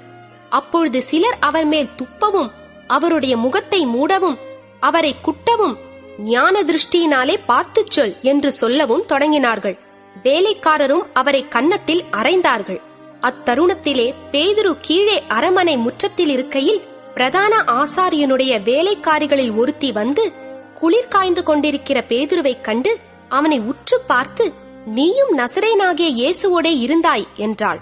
அதற்கு அவன், நான் அறியேன், நீ சொல்லுகிறது எனக்கு தெரியாது என்று மறுதலித்து வெளியே வாசல் மண்டபத்துக்கு போனான். அப்பொழுது சேவல் கூவிற்று. வேலைக்காரி அவனை மறுபடியும் கண்டு, இவன் அவர்களில் ஒருவன் என்று அருகே நின்றவர்களுக்கு சொன்னாள். அவன் மறுபடியும் மறுதலித்தான். சற்று நேரத்திற்கு பின்பு மறுபடியும் அருகே நிற்கிறவர்கள் பேதுருவை பார்த்து, மெய்யாகவே நீ அவர்களில் ஒருவன், நீ கலிலேயன், உன் பேச்சு அதற்கு ஒத்திருக்கிறது என்றார்கள். அதற்கு அவன், நீங்கள் சொல்லுகிற மனுஷனை அறியேன் என்று சொல்லி சபிக்கவும் சத்தியம் பண்ணவும் தொடங்கினான். உடனே சேவல் 2ஆம் தரம் கூவிற்று. சேவல் 2 தரம் கூவுகிறதற்கு முன்னே நீ என்னை 3 தரம் மறுதலிப்பாய் என்று இயேசு தனக்கு சொன்ன வார்த்தையை பேதுரு நினைவு கூர்ந்து மிகவும் அழுதான். 15ஆம் அதிகாரம். பொழுது விடிந்தவுடனே பிரதான ஆசாரியரும் மூப்பரும் வேதபாரகரும் ஆலோசனை சங்கத்தார் அனைவரும் கூடி ஆலோசனை பண்ணி இயேசுவை கட்டிக்கொண்டு போய் பிலாத்துவினிடத்தில் ஒப்பு கொடுத்தார்கள். பிலாத்து அவரை நோக்கி, நீ யூதருடைய ராஜாவா என்று கேட்டான். அதற்கு அவர், நீர் சொல்லுகிறபடிதான் என்றார். பிரதான ஆசாரியர்கள் அவர் மேல் அநேகம் குற்றங்களை சாட்டினார்கள். அவரோ மாறுத்தரம் ஒன்றும் சொல்லவில்லை. அப்பொழுது பிலாத்து மறுபடியும் அவரை நோக்கி, இதோ இவர்கள் உன்மேல் எத்தனையோ குற்றங்களை சாட்டுகிறார்களே, அதற்கு நீ உத்தரவு ஒன்றும் சொல்லுகிறதில்லையா என்று கேட்டான். இயேசுவோ அப்பொழுதும் உத்தரவு ஒன்றும் சொல்லவில்லை. அதனால் பிலாத்து ஆச்சரியப்பட்டான். காவல் பண்ணப்பட்டவர்களில் எவனை விடுதலையாக்க வேண்டும் என்று ஜனங்கள் கேட்டுக்கொள்வார்களோ அவனை அவர்களுக்காக விடுதலையாக்குவது பண்டிகை தோறும் பிலாத்துவுக்கு வழக்கமாயிருந்தது. கலகம் பண்ணி அந்த கலகத்தில் கொலை செய்து அதற்காக காவல் பண்ணப்பட்டவர்களில் பரபாஸ் எண்ணப்பட்ட ஒருவன் இருந்தான். ஜனங்கள் வழக்கத்தின்படியே தங்களுக்கு ஒருவனை விடுதலையாக்க வேண்டும் என்று சத்தமிட்டு கேட்டுக்கொள்ள தொடங்கினார்கள். பொறாமையினாலே பிரதான ஆசாரியர்கள் அவரை ஒப்பு கொடுத்தார்கள் என்று பிலாத்து அறிந்து அவர்களை நோக்கி, நான் யூதருடைய ராஜாவை உங்களுக்கு விடுதலையாக்க வேண்டும் என்றிருக்கிறீர்களா என்று கேட்டான். பரபாசை தங்களுக்கு விடுதலையாக்க வேண்டும் என்று ஜனங்கள் கேட்டுக்கொள்ளும்படி பிரதான ஆசாரியர்கள் அவர்களை ஏவிவிட்டார்கள். பிலாத்து மறுபடியும் அவர்களை நோக்கி, அப்படியானால் யூதருடைய ராஜாவென்று நீங்கள் சொல்லுகிறவனை நான் என்ன செய்ய வேண்டும் என்று கேட்டான். அவனை சிலுவையில் அறையும் என்று மறுபடியும் சத்தமிட்டு சொன்னார்கள். அதற்கு பிலாத்து, ஏன், என்ன பொல்லாப்பு செய்தான் என்றான். அவர்களோ, அவனை சிலுவையில் அறையும் என்று பின்னும் அதிகமாய் கூக்குரலிட்டு சொன்னார்கள். அப்பொழுது பிலாத்து ஜனங்களை பிரியப்படுத்த மனதுள்ளவனாய் பரபாசை அவர்களுக்கு விடுதலையாக்கி இயேசுவையோ வாரினால் அடிப்பித்து சிலுவையில் அறையும்படிக்கு ஒப்பு கொடுத்தான். அப்பொழுது போர்ச்சேவகர் அவரை தேசாதிபதியின் அரமனையாகிய மாளிகையில் கொண்டு போய் அவ்விடத்தில் போர்ச்சேவகருடைய கூட்டம் முழுவதையும் கூடிவரச் செய்து சிவப்பான மேலங்கியை அவருக்கு உடுத்தி முள்முடியை பின்னி அவருக்கு சூட்டி, யூதருடைய ராஜாவே வாழ்க என்று அவரை வாழ்த்தி அவரை சிரசில் கோலால் அடித்து அவர் மேல் துப்பி முழங்கால் படியிட்டு அவரை வணங்கினார்கள். அவரை பரியாசம் பண்ணின பின்பு சிவப்பான அங்கியை கழற்றி அவருடைய வஸ்திரங்களை அவருக்கு உடுத்தி அவரை சிலுவையில் அறையும்படி வெளியே கொண்டு போனார்கள். சிரேனே ஊரானும் அலெக்சந்தருக்கும் ரூப்புக்கும் தகப்பனுமாகிய சீமோன் எண்ணப்பட்ட ஒருவன் நாட்டிலிருந்து அவ்வழியே வருகையில் அவருடைய சிலுவையை சுமக்கும்படி அவனை பலவந்தம் பண்ணினார்கள். கபாலஸ்தலம் என்று அர்த்தங்கொள்ளும் கொல்கதா என்னும் இடத்துக்கு அவரை கொண்டு போய் வெள்ளைப்போளம் கலந்த திராட்சரசத்தை அவருக்கு குடிக்க கொடுத்தார்கள். அவர் அதை ஏற்றுக்கொள்ளவில்லை. அப்பொழுது அவரை சிலுவையில் அறைந்தார்கள். அதன் பின்பு அவருடைய வஸ்திரங்களை பங்கிட்டு ஒவ்வொருவன் ஒவ்வொரு பங்கை எடுத்துக் கொள்ளும்படி அவைகளை குறித்து சீட்டு போட்டார்கள். அவரை சிலுவையில் அறைந்த போது 3ஆம் மணி வேளையாயிருந்தது. அவர் அடைந்த ஆக்கினையின் முகாந்தரத்தை காண்பிக்கும் பொருட்டு யூதருடைய ராஜா என்று எழுதி சிலுவையின் மேல் கட்டினார்கள். அல்லாமலும் அவருடைய வலது பக்கத்தில் ஒருவனும் அவருடைய இடது பக்கத்தில் ஒருவனுமாக 2 கள்ளரை அவரோடே கூட சிலுவைகளில் அறைந்தார்கள். அக்கிரமக்காரரில் ஒருவனாக எண்ணப்பட்டார் என்கிற வேத வாக்கியம் அதனாலே நிறைவேறிற்று. அந்த வழியாய் நடந்து போகிறவர்கள் தங்கள் தலைகளை துலுக்கி, ஆ, தேவாலயத்தை இடித்து 3 நாளைக்குள்ளே கட்டுகிறவனே, உன்னை நீயே ரட்சித்துக்கொள், சிலுவையிலிருந்து இறங்கி வா என்று அவரை தூஷித்தார்கள். அப்படியே பிரதான ஆசாரியரும் வேதபாரகரும் தங்களுக்குள்ளே பரியாசம் பண்ணி, மற்றவர்களை ரட்சித்தான், தன்னைத்தான் ரட்சித்துக் கொள்ள திராணி இல்லை. நாம் கண்டு விசுவாசிக்கத்தக்கதாக இஸ்ரவேலுக்கு ராஜாவாகிய கிறிஸ்து இப்பொழுது சிலுவையில் இறங்கட்டும் என்று சொல்லிக் கொண்டார்கள். அவரோடே கூட சிலுவைகளில் அறையப்பட்டவர்களும் அவரை நிந்தித்தார்கள். 6ஆம் மணி நேரம் முதல் 9ஆம் மணி நேரம் வரைக்கும் பூமி எங்கும் அந்தகாரம் உண்டாயிற்று. 9ஆம் மணி நேரத்திலே இயேசு, எலோயி எலோயி லாமா சபக்தானி என்று மிகுந்த சத்தமிட்டு கூப்பிட்டார். அதற்கு, என் தேவனே, என் தேவனே, ஏன் என்னை கைவிட்டீர் என்று அர்த்தமாம். அங்கே நின்றவர்களில் சிலர் அதை கேட்டபொழுது, இதோ எலியாவை கூப்பிடுகிறான் என்றார்கள். ஒருவன் ஓடி கடற்காளானை காடியிலே தோய்த்து அதை ஒரு கோலில் மாட்டி அவருக்கு குடிக்க கொடுத்து பொறுங்கள், எலியா இவனை இறக்க வருவானோ பார்ப்போம் என்றான். இயேசு மகா சத்தமாய் கூப்பிட்டு ஜீவனை விட்டார். அப்பொழுது தேவாலயத்தின் திரைச்சீலை மேல் தொடங்கி கீழ்வரைக்கும் 2ஆக கிழிந்தது. அவருக்கு எதிரே நின்ற 100க்கு அதிபதி அவர் இப்படி கூப்பிட்டு ஜீவனை விட்டதை கண்டபோது, மெய்யாகவே இந்த மனுஷன் தேவனுடைய குமாரன் என்றான். சில ஸ்திரீகளும் தூரத்தில் இருந்து பார்த்து கொண்டிருந்தார்கள். அவர் கலிலேயாவில் இருந்தபோது அவருக்கு பின் சென்று ஊழியம் செய்து வந்த மகதலேனா மரியாளும், சின்ன யாக்கோபுக்கும் யோசேக்கும் தாயாகிய மரியாளும், சலோமே என்பவளும், அவருடனே கூட எருசலேமுக்கு வந்திருந்த வேறே அநேக ஸ்திரீகளும் அவர்களோடே இருந்தார்கள். ஓய்வு நாளுக்கு முந்தின நாள் ஆயத்த நாளாயிருந்தபடியால் சாயங்காலமான போது கனம் பொருந்திய ஆலோசனைக்காரனும் அரிமத்தியா ஊரானும் தேவனுடைய ராஜ்யம் வர காத்திருந்தவனுமாகிய யோசேப்பு என்பவன் வந்து பிலாத்துவினிடத்தில் துணிந்து போய் இயேசுவின் சரீரத்தை கேட்டான். அவர் இத்தனை சீக்கிரத்தில் மரித்து போனாரா என்று பிலாத்து ஆச்சரியப்பட்டு 100க்கு அதிபதியை அழைப்பித்து, அவர் இதற்குள்ளே மரித்தது நிச்சயமா என்று கேட்டான். 100க்கு அதிபதியினாலே அதை அறிந்து கொண்ட பின்பு சரீரத்தை யோசேப்பினிடத்தில் கொடுத்தான்.